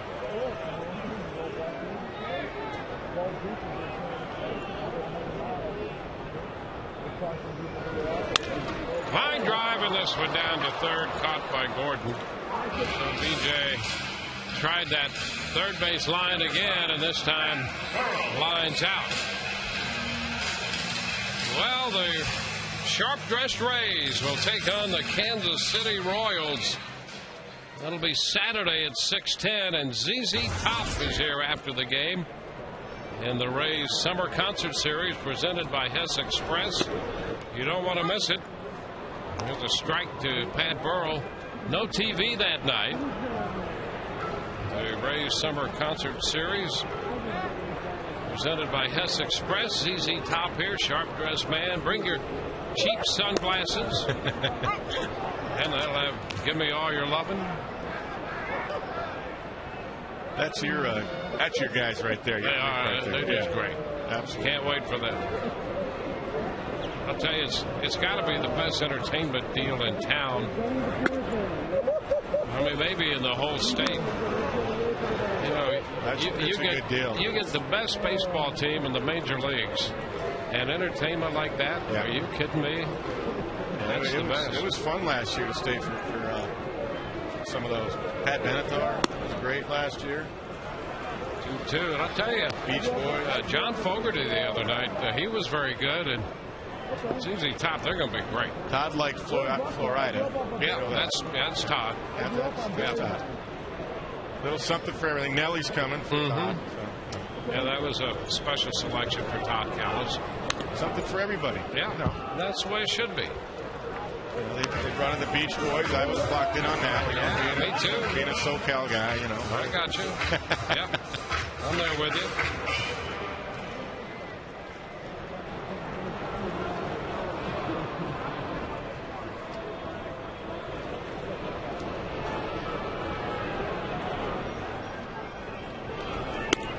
And that's ball 3. Full count. What I want to know is, for ZZ Top, is Todd going to wear a beard? Don't you have to? I think you should. Yeah. There's a shot off the bat of Pat Burrell.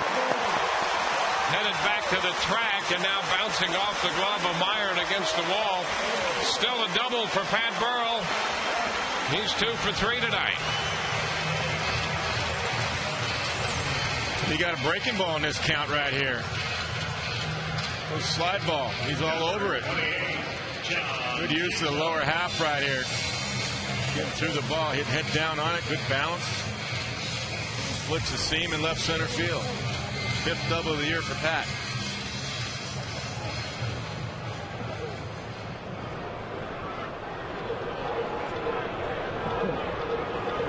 John Jaso. He's been on twice, has walked twice, and has scored 2 runs. Ball, no strikes.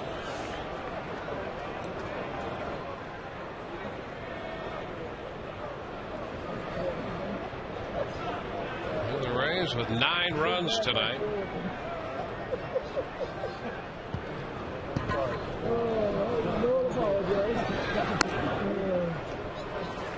Two and 0. Looking at Kansas City's pitching staff, they came in at 27th in baseball in team ERA at 5.12. Bullpen we already talked about, 6.44 out of the bullpen. Base hit, right field. Burrow heads to the plate. The throw will come through. It's not in time. Jaso drives in the 10th run of the ball game for the Rays. He's been on 3 times. He goes to second on the throw to the plate. That's 10 RBIs for John Jaso. Wow.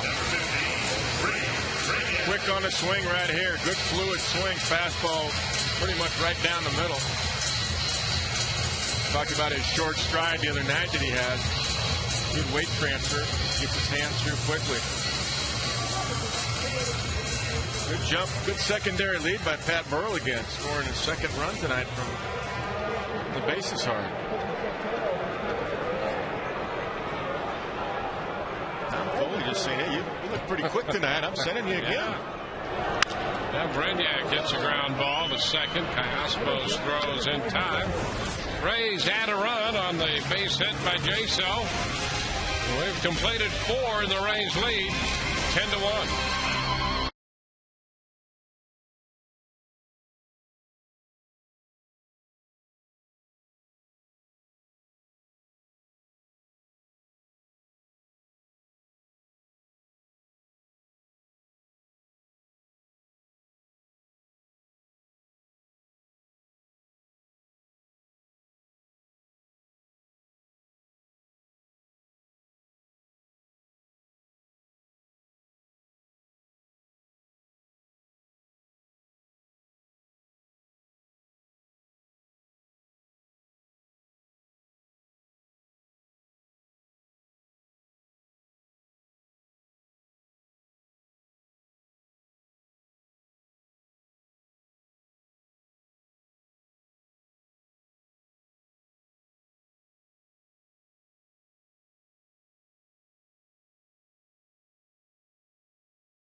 The fifth inning. Time to keep your edge in the spotlight. Brought to you by Just for Men Mustache and Beard. Well, the Rays dominated that series last year. They went 9 out of 10 and score 6 runs a game in a season series. That'll give you the edge. You too can keep your edge with Just for Men Mustache and Beard. The Rays lead this game 10-1. We go to the fifth.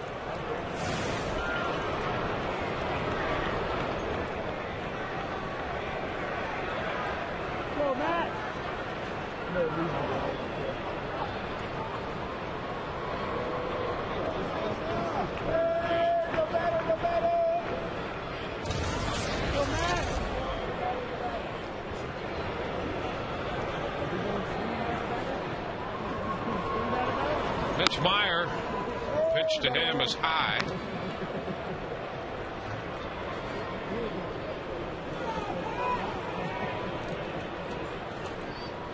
Want to know the count.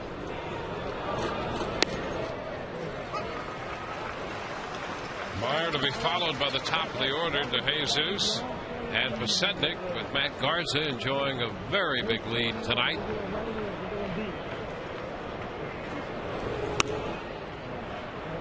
It's now 2-1.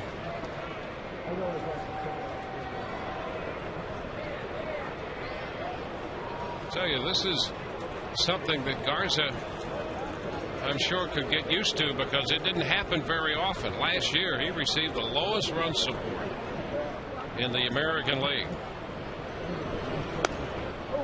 Well, that's why Joe Madden said he actually thought he pitched better last year than in 2008. Yeah, and you know, the Rays, you know, their offense, they were 7th in the major leagues in run production last year. And right now they're topping the major leagues in that department. But despite all that, it was difficult for Garza to get any run support last year. But all these guys we're seeing right now are giving it to him tonight. Hits the bag. Pena waits for it to come down, and by that time, Meyer is aboard at first. So that's going to be a base hit, literally a base hit. And I think Carlos had a shot at that. Had it not hit the bag, he was shading that way, and he got a good break on it. I think you're right. Yeah, he had a shot at it with his good hand. See where Carlos is? He's close to the line. Crossover. He had a shot. I'm not saying he would have got it. He might have had a dive to knock it down. You know, most of the time they say, well, it hit the bag and he's got a base hit. It cost him a double. But I'm not sure that's the case. Yeah, he got a base hit because it hit the bag this time. I think so. I think Carlson would have definitely gotten to it. Might have been a stretched out dive. Might have been a hit anyway. But I don't think it would have been past him. Double play ball off the bat of De Jesus. Bartlett, Brignac, and Pena. Well, any further conversation about Meyer's base hit is purely academic. The 6-4-3 double play. And that'll help you get deeper into the game for Matt Garza. One pitch, you get 2 outs out of it.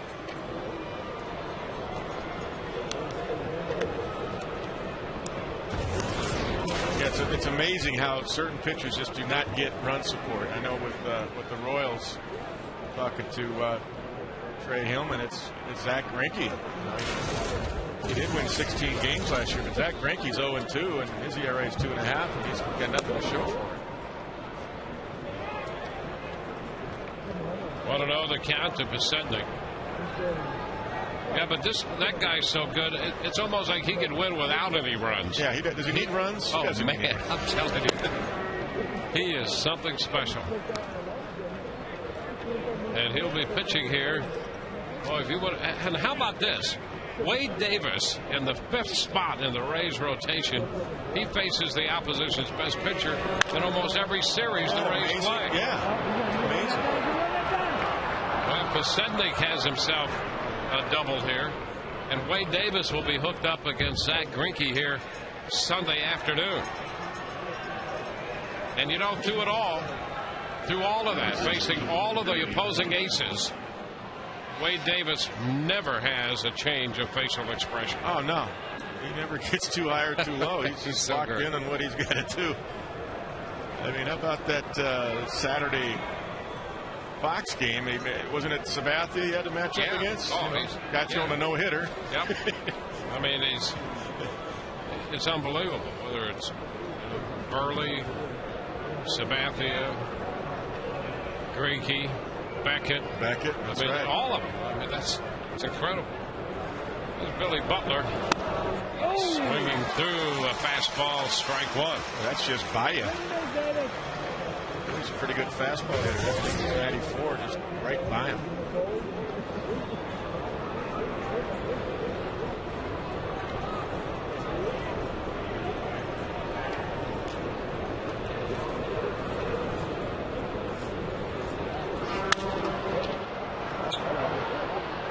Zobrist in right. That takes care of Kansas City. We go to the bottom of the fifth, 10-1 Tampa Bay.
Put four more up in the third, one in the fourth, and the rest in the hands of Matt Garza. So as we go to the bottom of the fifth, the Rays lead 10-1.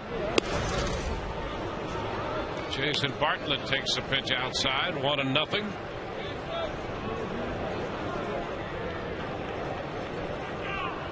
Bartlett has 3 runs batted in tonight, 16 on the year.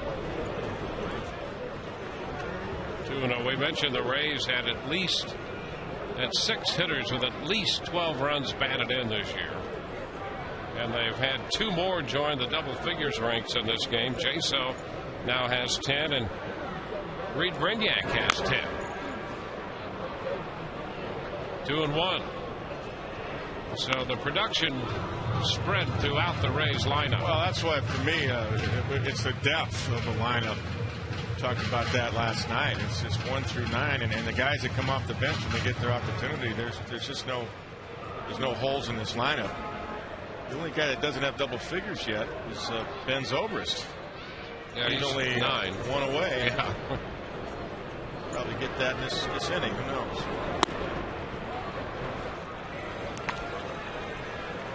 Fastball missed. Brignac, Eric Shelton, the Rays hitting coach.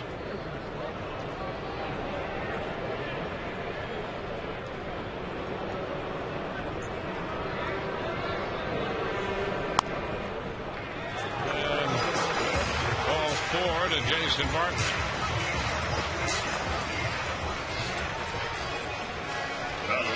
Well, join Rays expert Dave Shivers Sunday during the game for a live chat on FoxSportsFlorida.com. Voice your opinion, chat with other fans, and let us know your thoughts. Be sure and join Dave Sunday at 1:30 on FoxSportsFlorida.com. He's not only a Rays expert, as we mentioned earlier this year, a great musician in his own right, and an author.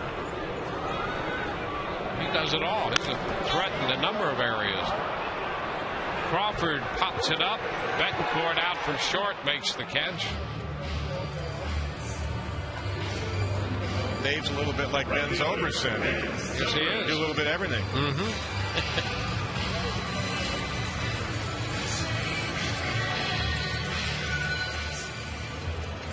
Well, here is Ben Zomerst.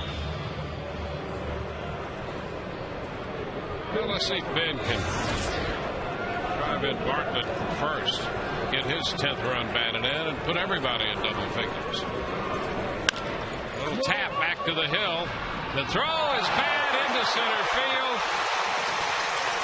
Everybody is safe with men at first and second.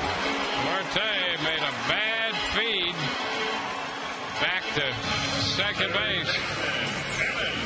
Well, that's the other part of the Royals game they're having a little trouble with. They are 13th in the American League in fielding percentage. This is just a routine double play ball, and he just throws it wide of his shortstop right there. You throw to the bag, not to the shortstop. You get a double play ball from a pitcher like that, you throw right to the bag, your shortstop will be there. He almost got his shortstop hurt right there. Sure did. Betancourt.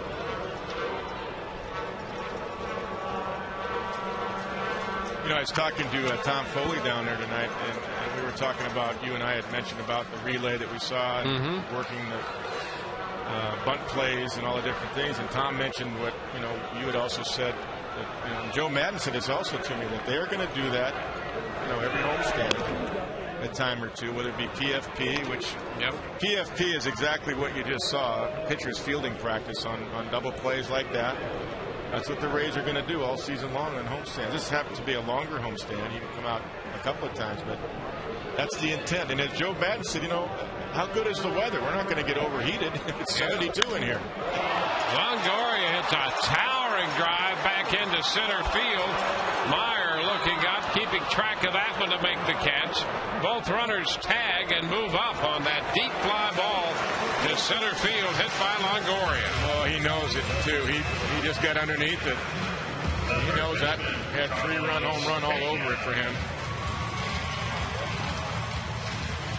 Good swing. Just because you got underneath it doesn't mean it's a bad swing. It's a good swing.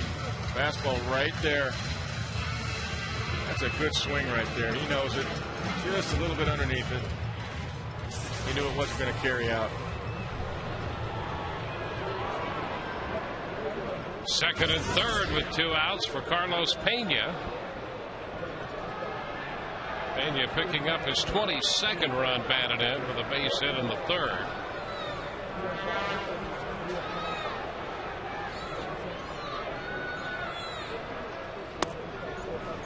And he takes a strike at the knees. Victor Marte on the hill in relief of Luke Hochevar.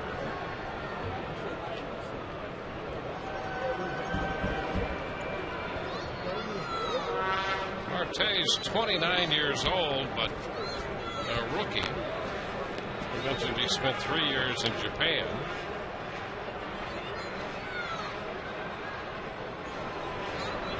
Oh, look out, up and in. And it's a 1-1 count. Well, Trey Hillman had 5 years in Japan. He did. And very successful over there. Sure was. Had a lot of experience. Ball just ran in on Marte right there on Pena. He enjoyed his time in Japan, but he loves to be at home in Liberty Hill, Texas now. Oh, yeah. In the off season. You know a little bit about that, don't you? We do. And got a great spot there. Pitch is down. Trey's an interesting guy because 2 springs ago he brought his infielders to his ranch. He brought them all out to get to know each other and had a little cookout. And speaking about barbecuing, you know. Yeah, they could take a little infield out there too. Yeah, he's got a field. Yeah. Absolutely. Field of dreams.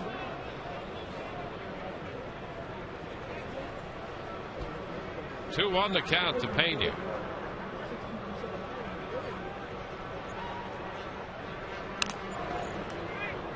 Two and two.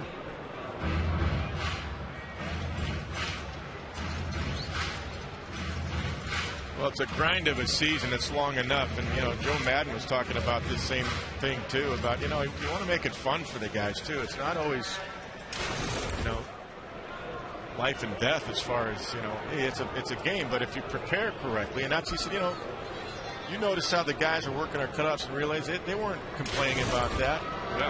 They're having fun doing it. 20 minutes. It doesn't take that long. It's just reminders, refreshers to stay sharp, keep them prepared. Pitch is high and the count is full, and that's one thing that this club has done so well, and Joe Madden, it's hard to get him to take any credit for it, but he's been very good with that. I think the whole baseball office has been great. It starts with, you know, their senior members there. I think Andrew Friedman's done a great job, and the development people.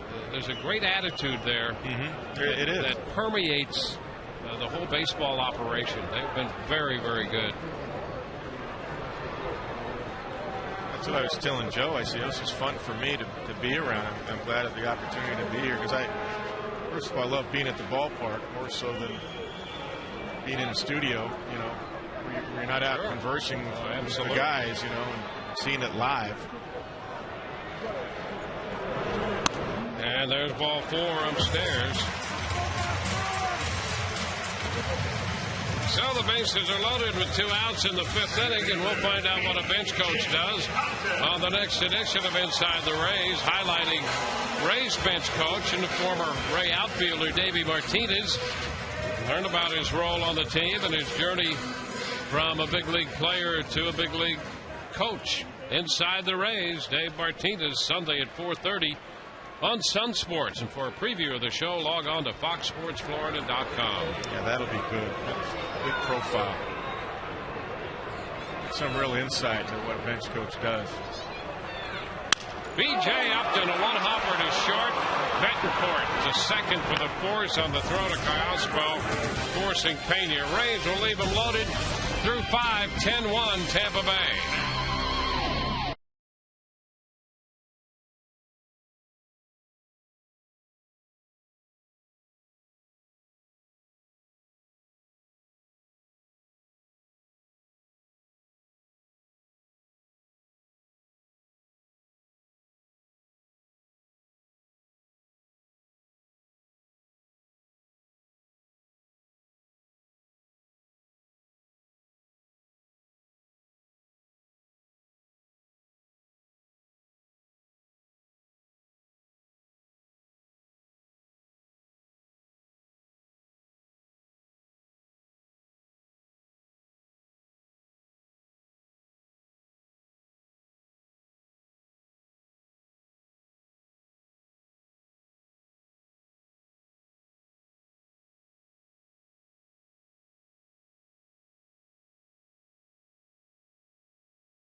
During the game in the last week, really, John Jaso continues to get the job done for the Rays behind the plate and as a hitter.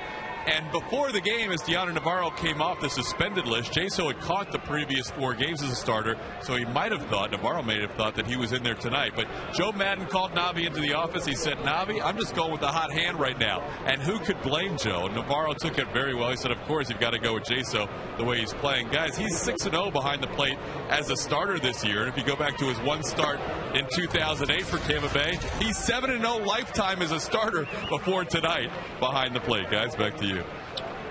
Well, that's right. Who's complaining? I mean, Hey, he's been so good back there and at the plate as well as behind it. it's tough to take a guy out when he's as hot defensively calling a game, and you just saw first pitch breaking ball in a 9-run lead.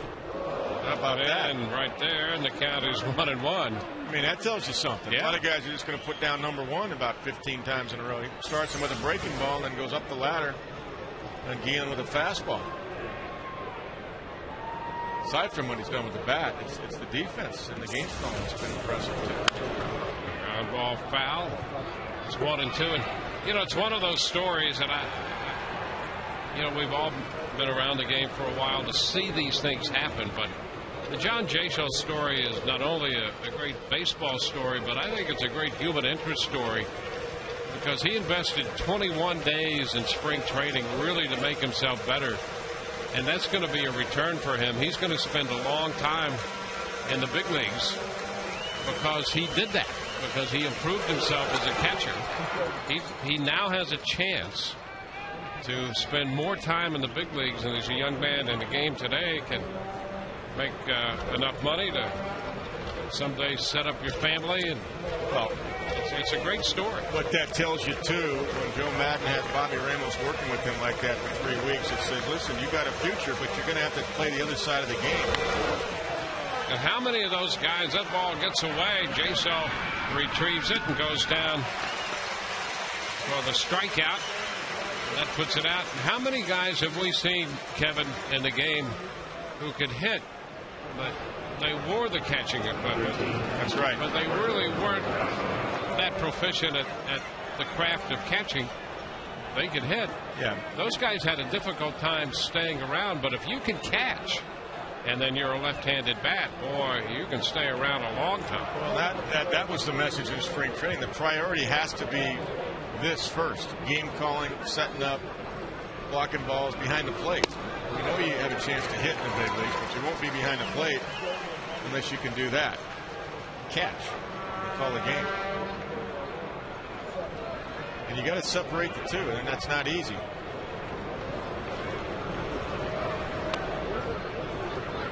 One ball, one strike. Ospo at the plate. He's singled and homered tonight, accounting for the Kansas City run and 2 of their 5 hits.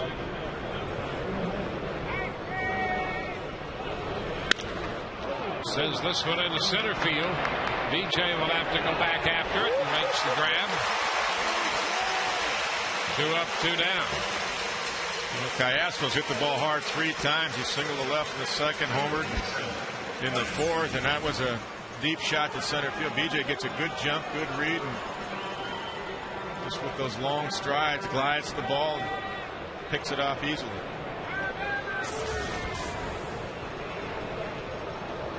Well, Brian Pena in the spot originally occupied by Jason Kendall.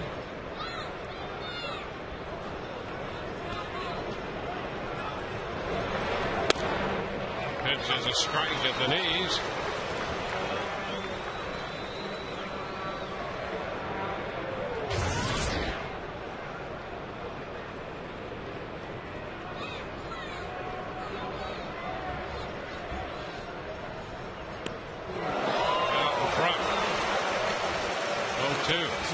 Matt's still pitching. He gave up that home run on a bunch of fastballs to Callasco, and after that he said, I'm pitching. He's pitching like it's a 2-1, 3-1 game. 2 outs with the bases empty.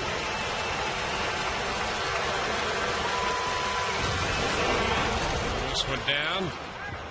1-2.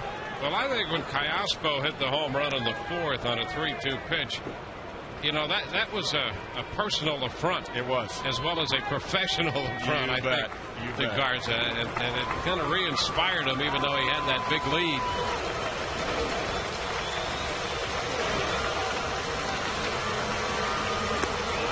Two balls, 2 strikes.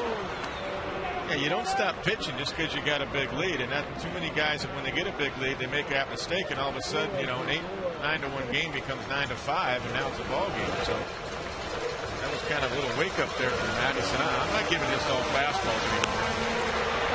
Well, the count is full to Pena. You know, and even with a 9-run lead. He tried to paint with this pitch. He wasn't going to throw a cookie off the outside corner there. 3-2. It's lifted foul the other way. Headed out of play.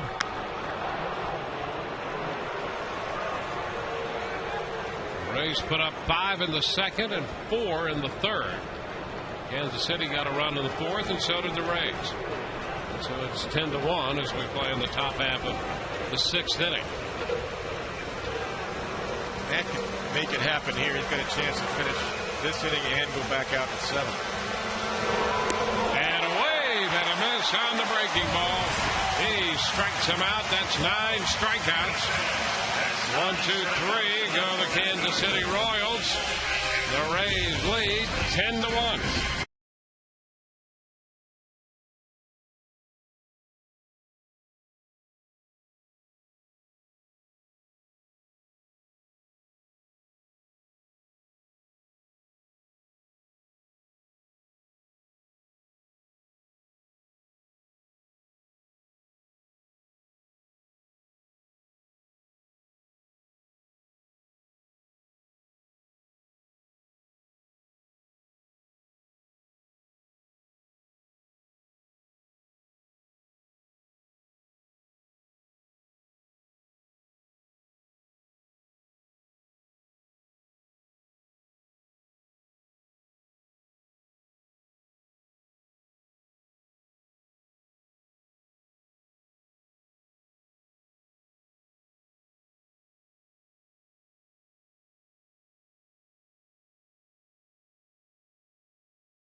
City 13-5 as we go into the bottom of the 6th inning.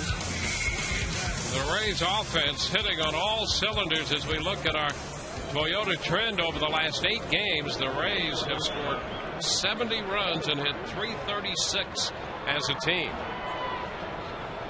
And here they'll face Kyle Farnsworth. His first pitch is a fastball in there for a strike to Pat Burrell. Pat to be followed by John Chaseau and Reed Brignac. Kyle's ERA pushing 5 also in 8 games. 2 strikes now. Farnsworth with a very good arm.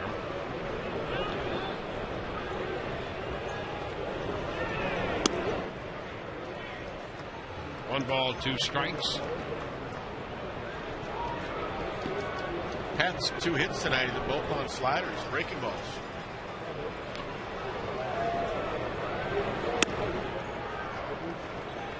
That evens the count at 2-2.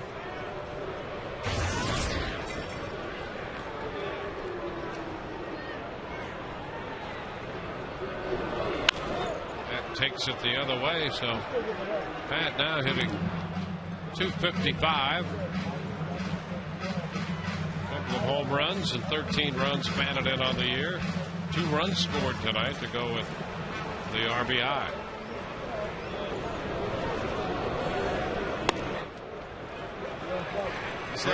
He's had some clutch hits already this year. He has indeed. A home run the other day to open up the game against Oakland. A strike 3 call. So he's out of there. Farnsworth picks up the strikeout. Pat thought this was down. Let's take a look. I thought it might have been down too. Right at the bottom of the zone says Fox Tracks. part of it's the way Pena caught it backhanded and then bring it back up. Usually when you bring the ball back up like that and jerk it, you're telling the umpire it was low. Farnsworth takes a pitch outside. 1-0.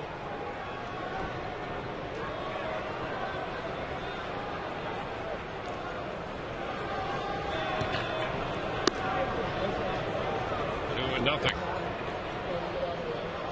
The Rays got 9 off Hochevar and 1 off Marte.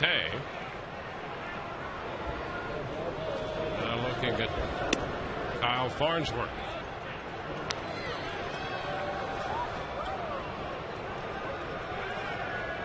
Three ball, no strike count. There's ball 4. So Jaso's on for the 4th time tonight. He's walked 3 times and has an RBI single.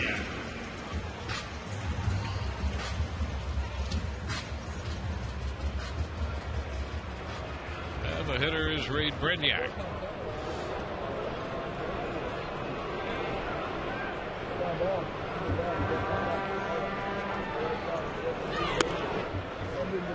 Pitch wide.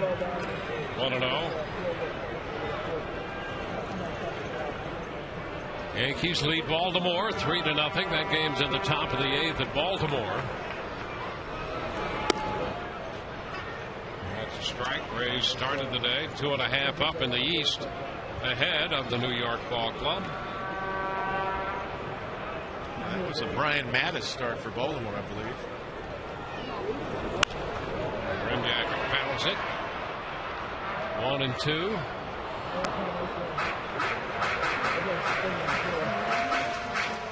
They've had a brutal beginning, haven't they? They have indeed. It's really been difficult. They're 4-17, Baltimore.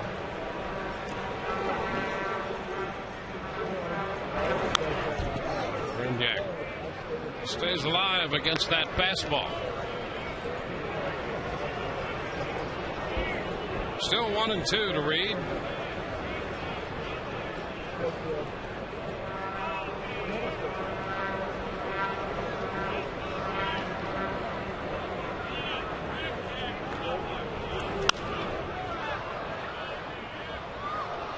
Let's see another 1-2 pitch. Joaquin Benoit is throwing in the Rays bullpen. He just joined the club from AAA Durham. He went down there and put together some very good numbers. Brignac takes the pitch down. Garza finished the 6th inning at 97 pitches, 61 for strikes. I mean, he could go back out for one more if Joe wants him to. So Matt's pitched at 114, 115 in 2 of his top pitch count games. But the 9-run lead, you really don't have to send him back out. And now it's ball 3. So nice at bat for Brignac. After getting down, he's worked the count all the way to 3-2.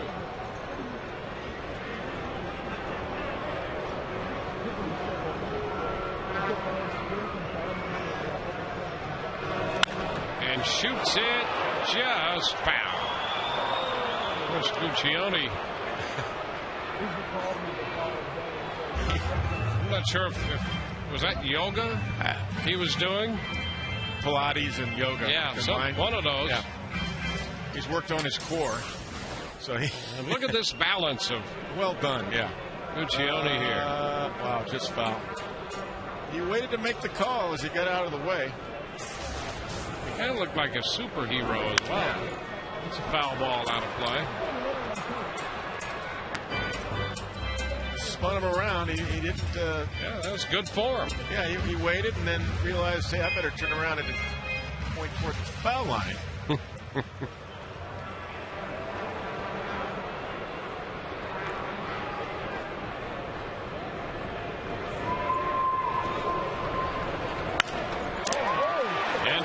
Field. Guillen comes on and makes the catch. That'll be the second out. 2 gone. This week on Fox Saturday Baseball, David Wright and the Mets take on Ryan Howard and the Phillies. Showdown between the bitter NL East rivals. For the Astros battle the Braves. Both teams try to get back on track.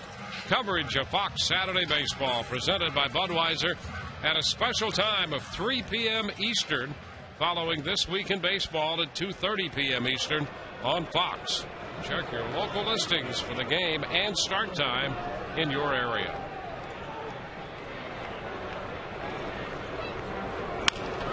Bartlett with a little roller to short. Betancourt up. Throw to first in time, and the 6th is over. Walk and a man left, no runs. On to the 7th, 10-1 Rays.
His Rays debut before the game. We caught up with him and asked about fitting in with this bullpen here in Tampa Bay. He says he doesn't quite feel as young as he did when he broke in with the Rangers 10 years ago.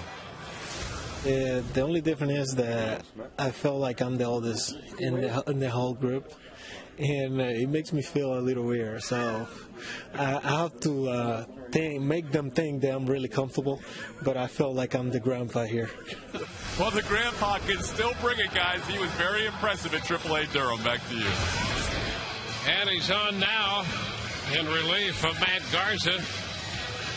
9 2/3 in 8 games and 17 strikeouts. He was 0-1 with a .279 earned run average at Durham. Yeah, those numbers are worthy, big time.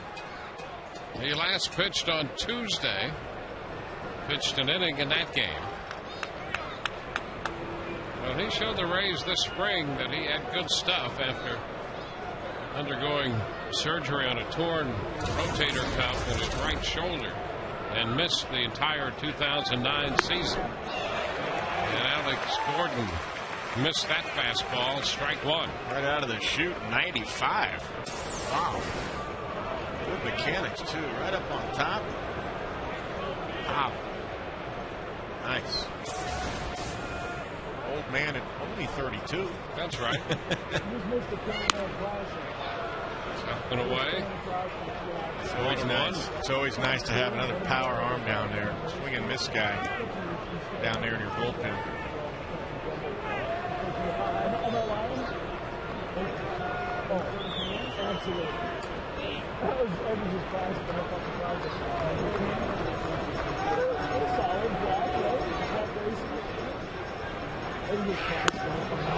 Again by Gordon with heat. 95, and it's a 1-2 count. That's just gas. Power fastball, 4-seamer. Right by you.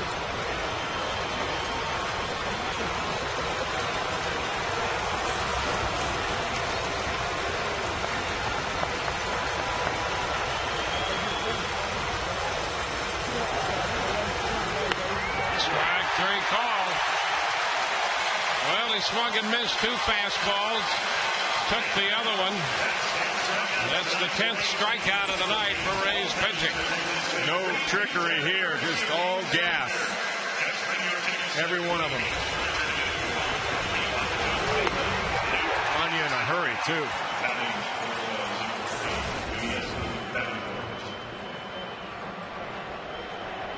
One away, and here's Betancourt.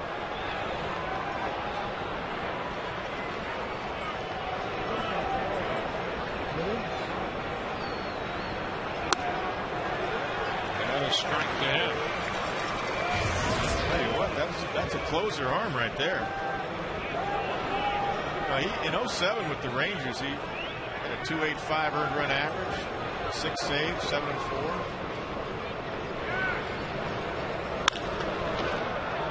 Popper back into short center. Upton is there and makes the catch. Betancourt is out of there. Yeah, he was back and forth in his time with the Texas Rangers. He made 55 starts there, spread over 8 seasons out of over 270 appearances.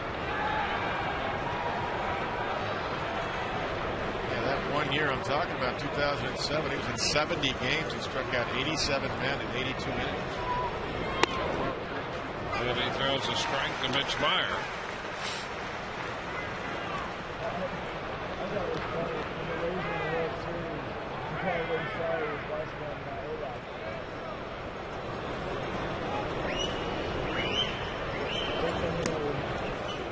One ball, one strike.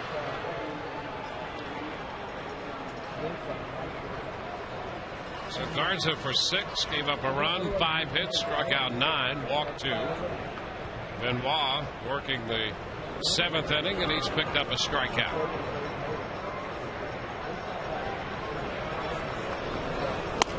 And a swing and a miss at the high heat. Meyer could not catch up. Right at Meyer's hands right here. Underneath, a little bit late too.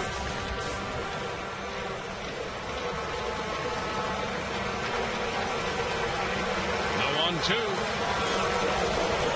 And this one is down, blocked by J-So. 2-2. The Rays, coming out of spring training, wanted Benoit to go to AAA and show that he could pitch back-to-back days. Continue to build the arm strength after the shoulder surgery.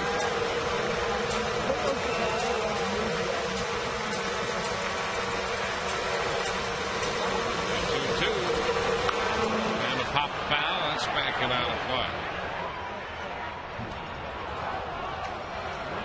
He's throwing free and easy. That ball's just jumping out of his hand. He's not forcing that 95 fastball. That's good news.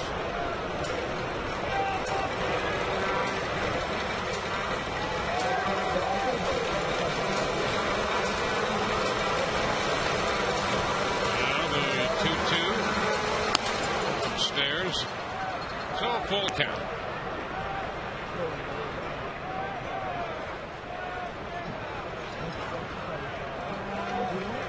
You've been with the Rangers organization a long time. Yep. 14 years in their organization, including parts of 8 seasons in the big leagues. And the high pop-up.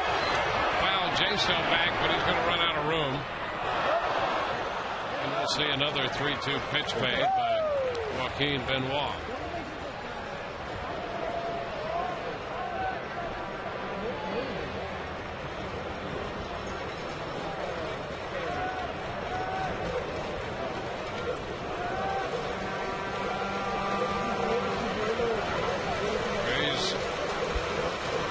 To a 5-0 lead in the second inning. It's now 10-1.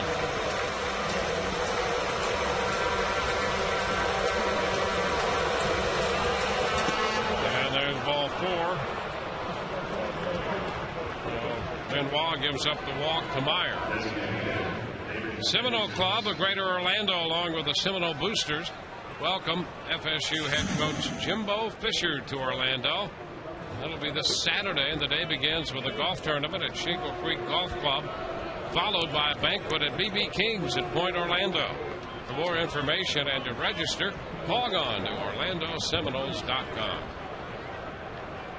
Randy Choate, Seminole. Here's DeJesus taking one low, and Benoit was ready to assume the mantle as the senior member of that bullpen, but you know, Choate is 34, and we'd have to check birth dates, but Wheeler and Balfour are each 32, and Benoit's 32. There's a strike. It's 1-1. So he should fit right in. It's his generation. He has people he can talk to down there. Yeah,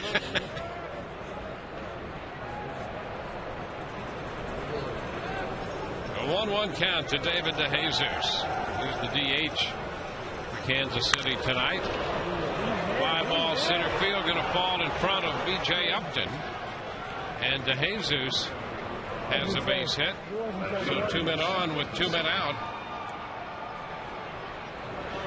That's the first hit for DeJesus.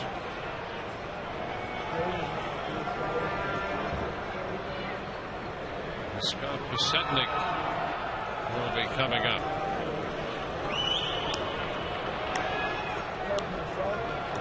Pasetnik was 1 for 3, doubled as last time.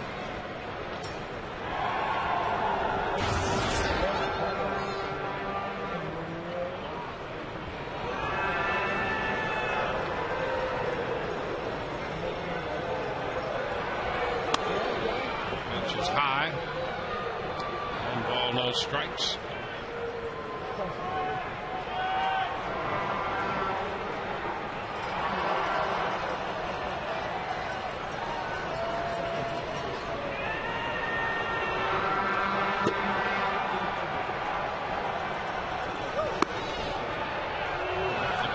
This time and up a bit. 2 balls, no strikes.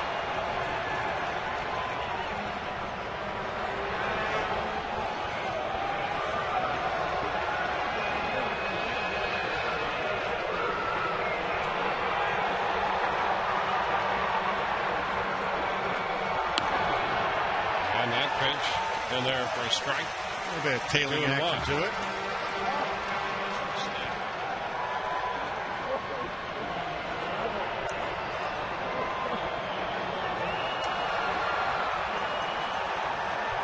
In a single with 2 men gone. 2-1 pitch to Pasetnik, and a fly ball a little bit toward the line and left, and Crawford is there waiting. Carl makes the grab. Top of the 7th is over. 2 men left. Home half of the inning coming. 10-1 Tampa Bay.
get through it and keep it fair. Beautiful job by Carl Crawford. And here's Carl to open the home half of the 7th, taking the pitch wide. Carl, his first 3 times up in the first 3 innings, had a single, a triple, and a double. He needs a long one here to complete the cycle. The pitch from Kyle Farnsworth is a strike. He popped to the shortstop in the 5th inning. 3 for 4 on the night. The 1-1 pitch. And that's down. 2 balls and a strike.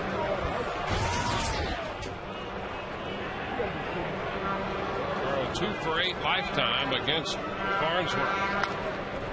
He fouls it back. A lot of guys on that inside pitch will surround it, you know, and hook that ball. But he really got his hands inside it. That back arm has to be in tight, too. The power V of the back arm. Hit that inside pitch and keep it fair. There's a shot back into center field. Got some carry. Meyer on the run, and it's going to one-hop the wall out there. Not quite enough to get it out, but a double. Carl's 4th hit of this game. Made a little bit of a bid, but he settles for the ground rule double. It sounded like it.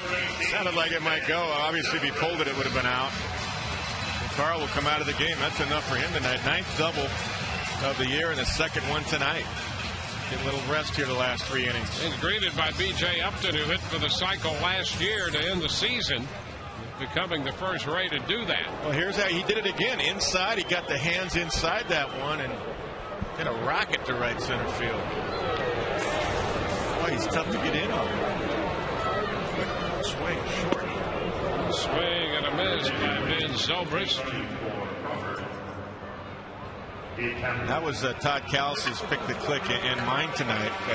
You could almost pick anybody in the lineup, but that's right. I take Carl with 4 hits tonight, 2 doubles and a triple. Gabe Kapler running for him at second base. The pitch is a strike. You know, with what Ben's going through right now, he's just got to let the game come to him instead of forcing the issue. That's all it is. And he'll be fine. Just relax a little bit. Don't try to hit that first home run. They'll come. Let the game come to you a little bit. A ground ball right side. That's going to slip through.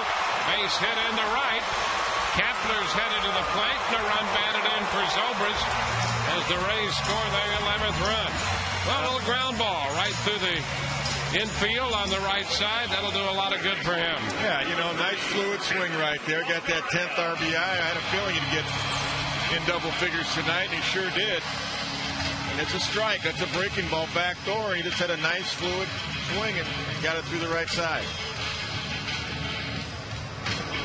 15 hits tonight for the Rays.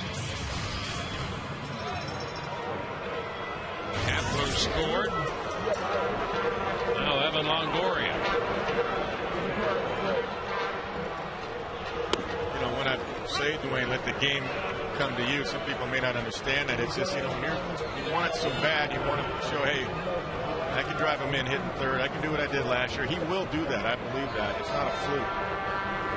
But you got to let the pitchers come to you. You can't go outside your own zone. Otherwise, they'll make you expand it and you'll start chasing bad pitches.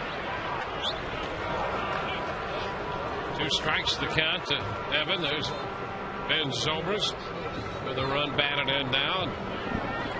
A base hit.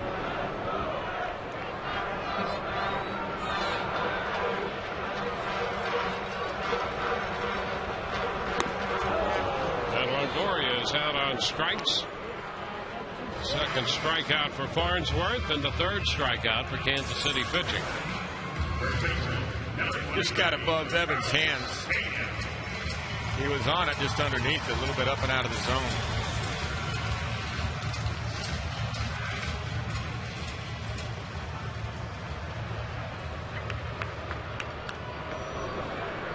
Here's Carlos Pena.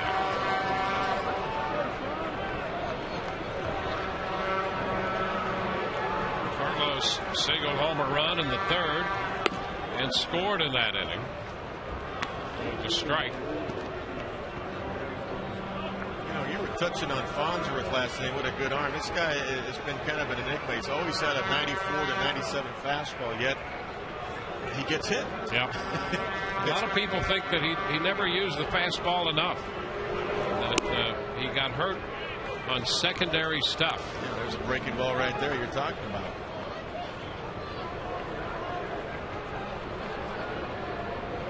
One on, one out.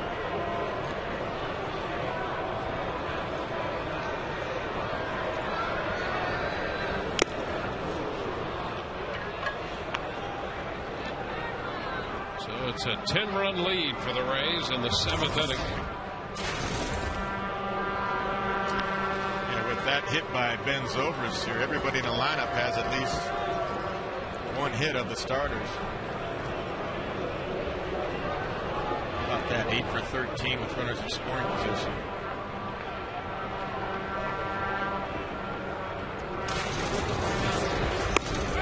And a strike called on the inside edge. 2 outs. 7 of the 9 spots in the order also have runs batted in. Number 1. Couple of backdoor sliders and a good fastball just right there, upper part of the zone.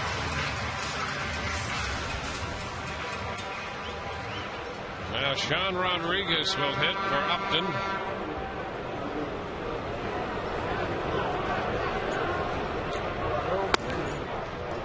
Cut to miss, strike 1. BJ deserved better tonight. Hit the ball hard 3 times.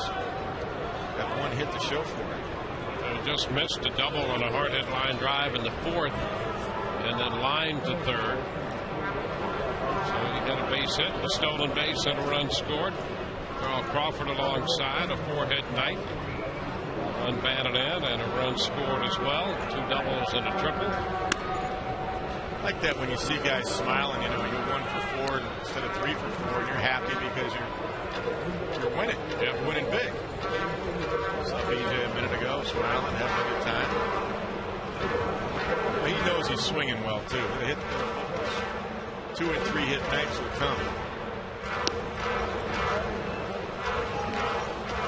2-1 the count to Sean Rodriguez.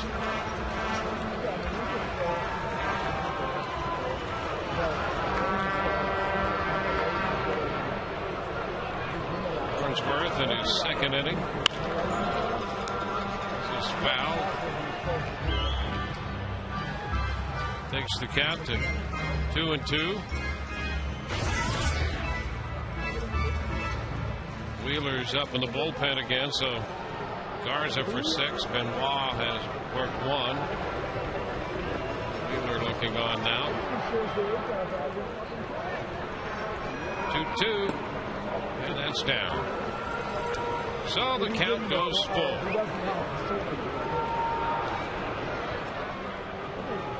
Zobrist over at first with 2 outs and a full count.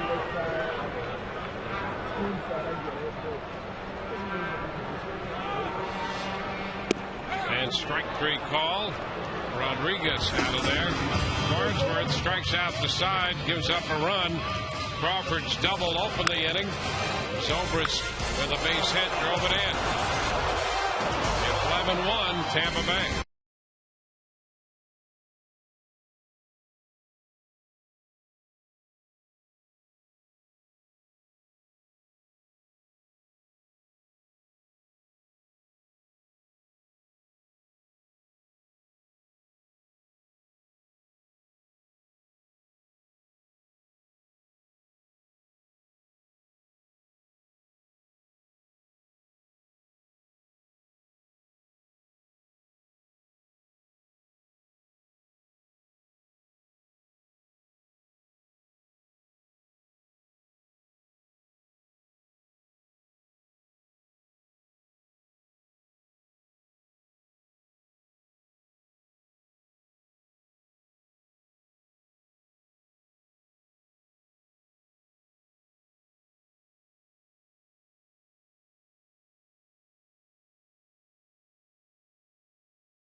Presented by Captain Morgan. And guys, tomorrow, the first 10,000 fans, as part of our Friday Fest, they continue to get T-shirts. Now, this one might be one of the best ones all year. It was designed by yesterday's starting pitcher, James Shields. You can see James on the front with the number 33 in Big Game. Then on the back, it says Big Game as well, and it's got TB right there. So you've got Big Game on the front with his kind of silhouette, and you've also got Big Game on the back with TB. And guys, I've been told by a fan that if you hold it upside down in the back, it's in the form of a griffin. So let me see, not Mike Griffin, but the actual character. Let's see if this works. We're holding it upside down. This pitch, we'll see. Do you see a griffin in there? I don't know. Yeah, we see it. I haven't looked at it yet. There is a so there you go. It's all kinds of design.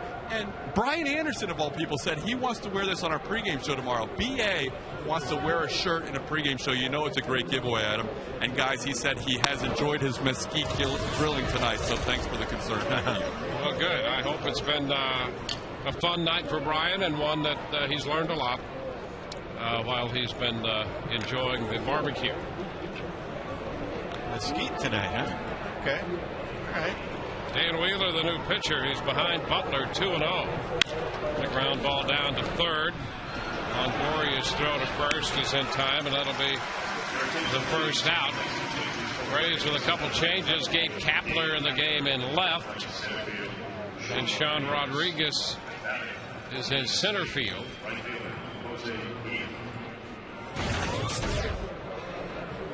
Wheeler making his 9th appearance. Good start for Dan this year. 2.84 in run average, $1.74 batting average against. Take that any day.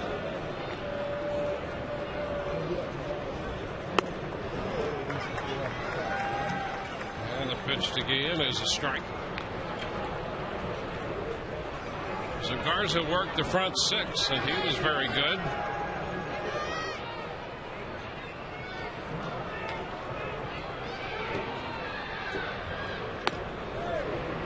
Three starters the last couple nights racked up the strikeouts. Shields had 12 in 7 innings last night, and Garza had 9 in 6 innings tonight.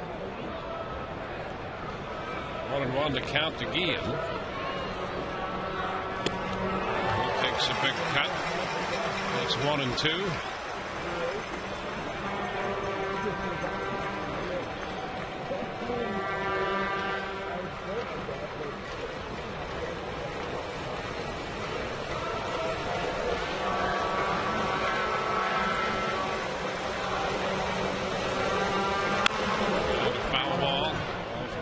Pitch, curveball right there.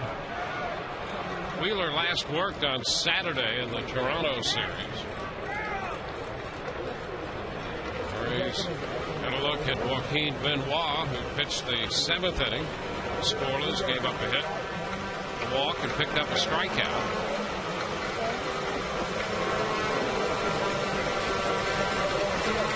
One-two to Guillen. Strike call. The fastball on the outside corner. Guillen is out on strikes for the 4th time tonight. Now let's take a look at our Home Depot doing more on defense. And for this, we go back to the home run hit by Callaspo. Now look at the fan and right. No problem. A nice catch there, and that's our highlight tonight for Home Depot. Had him positioned perfectly. He did, yes. There's a strike. He immediately threw the ball back in. I like that, even better. So that was good.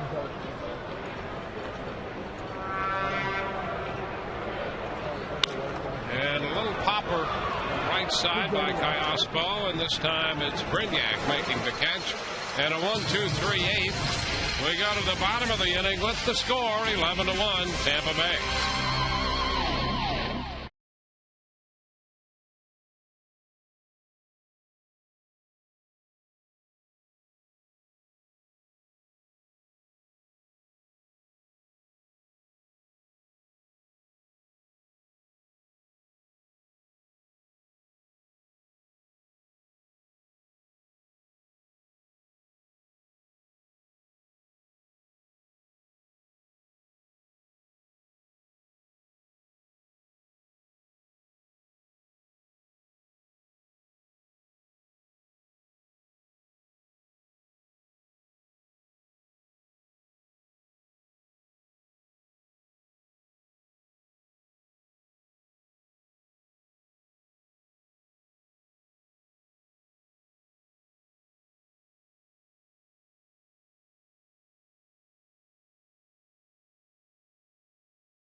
moment, and there were a few of those.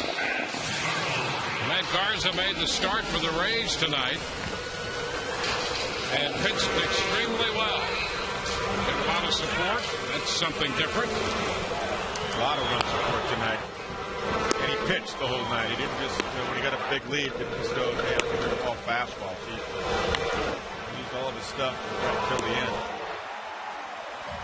Pat Burrell opens the bottom of the 8th for the Rays. He's facing Joaquim Soria. 1-0.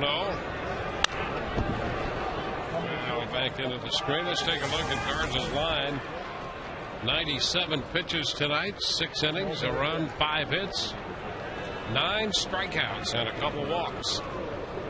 It's a good outing. And he had a great slider tonight. We noted that early, and he stayed with that. He also threw some good overhand curveballs. 1 ball, 2 strikes.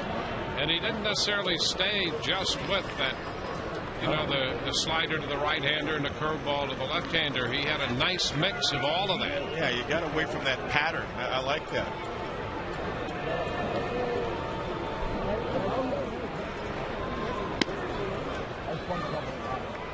You can't eliminate, just because it's a better pitch perhaps for him against right-handers, that you can't get righties out with a good overhand curveball. It just puts another thought in their head.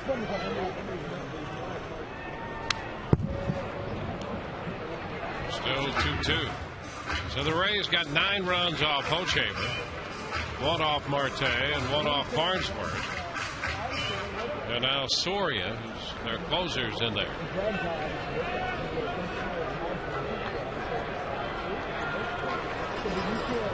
Look out. That one backed up a little bit. The count is 3 balls, 2 strikes.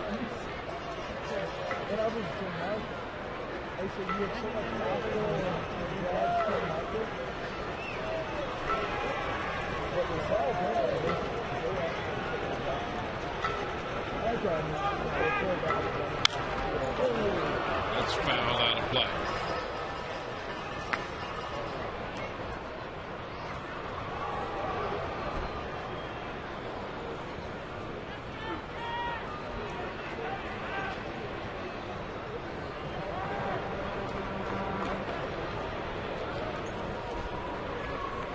And Burrell is out on strikes. Breaking pitch got him.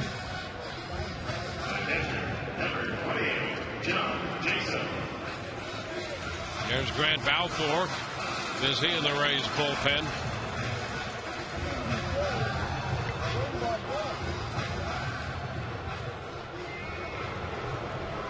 One away, and John Jaso. He's been on base 4 times.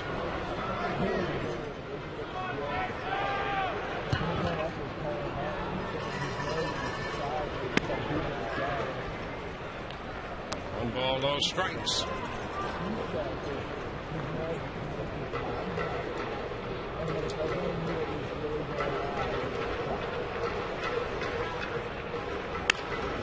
Ground ball, first base. Butler makes the pickup, and they play unassisted. So 2 retired in the Rays half of the 8th inning. Number 15, Brignac. It's going to get Brignac up there against Soria.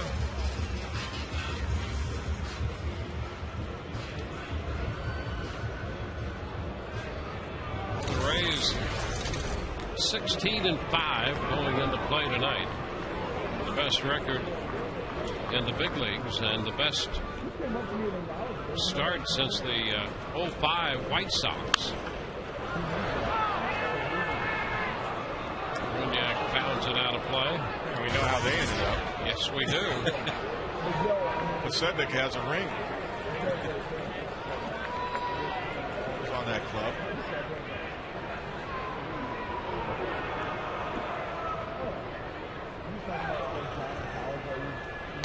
This has been quite a run in a number of areas, but since the Rays went 3-3 in their opening homestand against the Orioles and the Yankees, they're 13-2 with a big lead tonight, about to go 14-2. And in that stretch, there's a strike. These are just astounding differential numbers. Since they finished their first homestand, the Rays have outscored their opponents 120 to 42. Ground ball third. Gordon with a pickup and a low throw, but safe. Butler scooped it, but came off the bag, and Brignac is aboard. You know what? That was too obvious. That's actually a good call. I mean, you would think in an 11-1 game that they would just bring him up. But Chris Guccione got that one right. He did it. You know what? It was too obvious. Watch Butler come right off the bag here. That's going to be an error charge to Gordon on the throw. There's a foot. About 4 or 5 inches off the bag, a little bit too. So he's got to stay back in the bag. He's got him. So with that comes a pitching change. We'll be back in a moment.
Auto-Way, if you need a car, truck, or van, who are you going to call?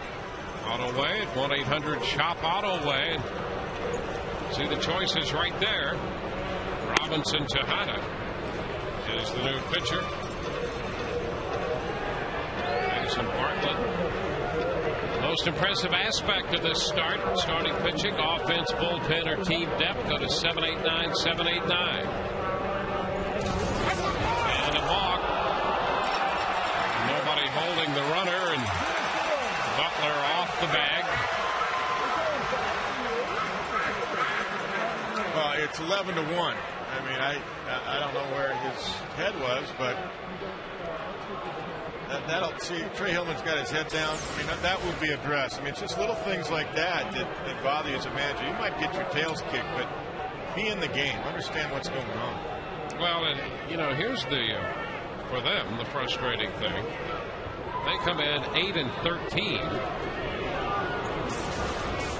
and the Rays got to their starter tonight, Hochevar, but coming into this game with a record of 8-13, and they feel that, in fact, there was a number that they could be 16-5 if they stopped the game after 6 innings. That's that right. Their bullpen has struggled, and the way they played through 6, they'd be okay, but unfortunately they've had to play the 7th, 8th, and 9th innings, and the bullpen has given up a lot of runs. Those are things, I mean, you look at the staff right there, Trey Hillman in the center, those are the things that you just, as a manager, you shake your head. I mean, you don't want to show your guys up, but that will be addressed. Those types of things.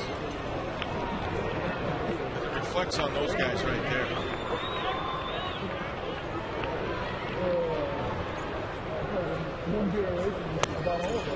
Two and two. I mean, it's as simple as saying, all right, it's an 11-1 game. First baseman Billy Butler's playing 20 feet behind the runner. What are you worried about throwing over there anyway for? Yeah. It means you're just not prepared. You're not thinking.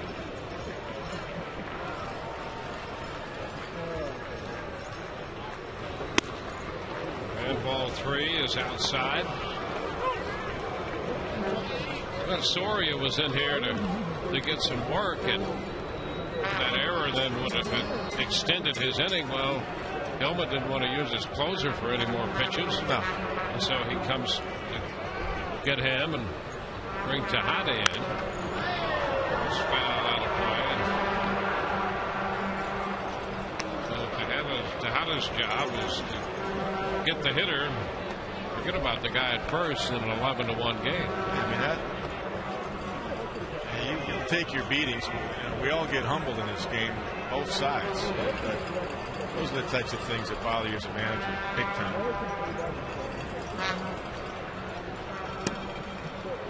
And ball 4. So a walk follows. And that 2 men on with 2 men out. Join Ray's expert, Dave Schreiber, and there he is. He'll be available Sunday during the game for a live chat on FoxSportsFlorida.com. He's also shy, doesn't want to be on screen as much as he is. You can voice your opinion, chat with other fans, and let us know your thoughts. So join Dave Sunday at 1:30 on FoxSportsFlorida.com. 1-0 the count to Kapler, Gabe with his first plate appearance. Well, Dave's a multi-threat, but he's also very humble. Yes, he is. He doesn't want all that airtime. Yeah, he didn't want to hog the FaceTime. 1-1. There he is.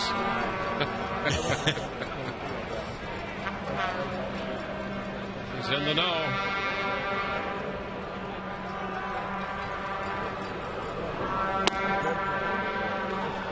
One ball and 2 strikes.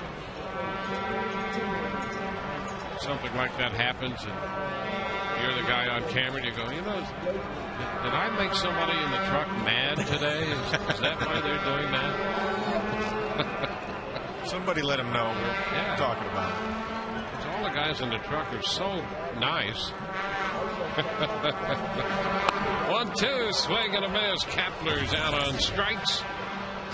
So we're through 8, and the Rays lead 11-1.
preview of the game tomorrow with Jeff Neiman on the mound. We'll also hear from the big right-hander as well. That's all tomorrow on the Rays Live pregame, and especially looking forward to the Friday face-off, guys. Yeah, I look forward to that as well. I sit back and relax and watch those two guys go at it. And I'm kind of interested in seeing what he's going to wear tomorrow. And if he does, will he wear a tie with it? Is it ribs versus tri-tip 2 in the face-off? What is it? There's Grant Balfour now. He becomes the 4th Rays pitcher. He'll face Brian Pena, the catcher. First pitch is a strike.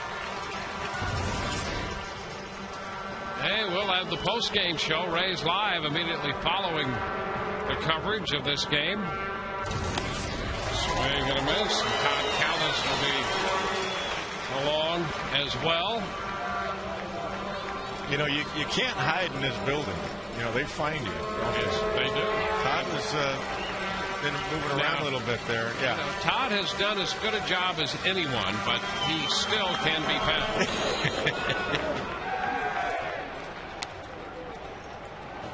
We know who the informant was. Now watch this. There's Todd.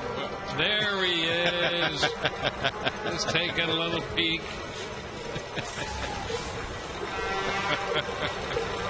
He's getting his game face on now. Series, he got his paperwork. 1 ball, 2 strikes. Now Dave was telling Todd, hey, you're on now.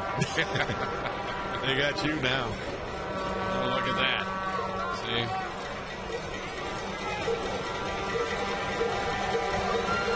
I'd just like to see him with a little bigger size binoculars than those small ones.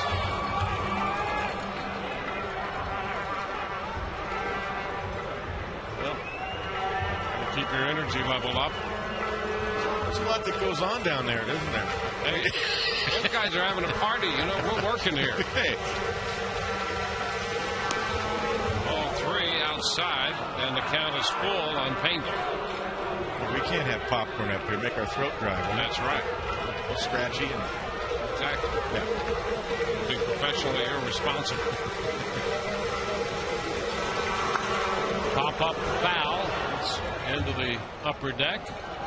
That's the way we started the evening, with a foul ball right back into the upper deck. And so the first souvenir went up there, and maybe here we are in the ninth. The final souvenir of the evening will be lodged up there. Well, here comes another one, but not quite into the upper deck. So we'll see another 3-2 pitch. Jeff Neiman will make the start tomorrow against Brian Bannister. We'll be with you on Sun Sports in high definition once again. Coverage begins at 6:30. This is lifted into right for Ben Zobrist. One away. Well, the Rays have had 15 hits, 11 runs. The Royals are run on 6 hits. Alex Gordon will be the next hitter for Grant Balfour.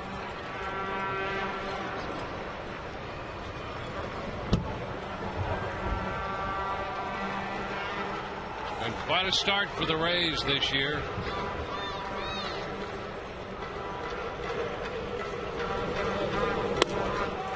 That's a first pitch strike.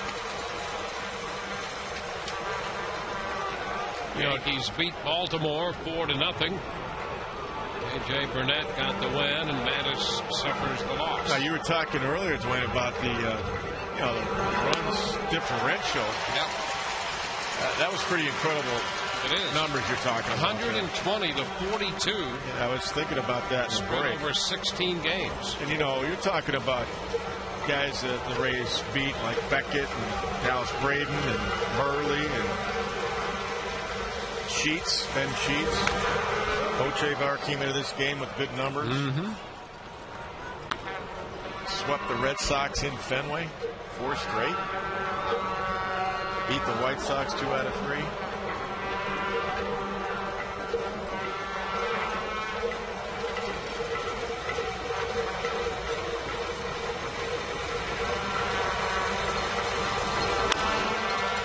And a pop-up Gavin is there and makes the catch. So Longoria takes care of it. 2 gone. 2 up, 2 down in the ninth. A lot of room over there. And tracks it.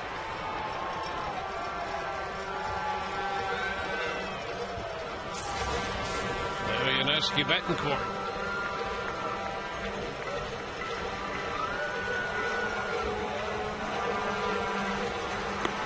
First pitch is a strike.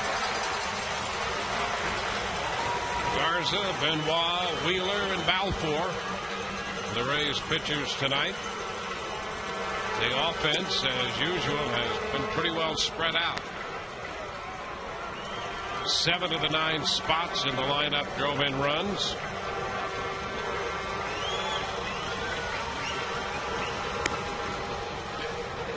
Two and one.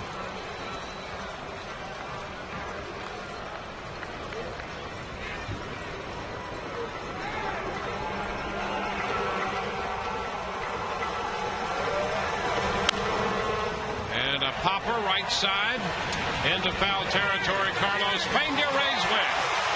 Pena tracks down the pop foul off the bat of Betancourt, and the Rays win it 11-1. Matt Garza is going to get his 4th win. He's 4-1. First time he's ever beaten Kansas City. Hochevar, the losing pitcher, now 2-1. 3 hours and 13 minutes the time of this game, and the Rays go to 17-5 on the year. They continue to hold a 2.5 game lead over New York. New York won against the Orioles in Baltimore tonight. And so the Rays have won 14 of their last 16, and they've outscored the opposition 120-42 in that stretch. John Jaso had a good night tonight. Reed Brignac drove in 3 runs. Jason Bartlett drove in 3. Carl Crawford had 4 hits, a triple, 2 doubles, and a single. We take a look at the standings with the Rays leading by 2.5. Boston running third, 6 back. Toronto 6.5.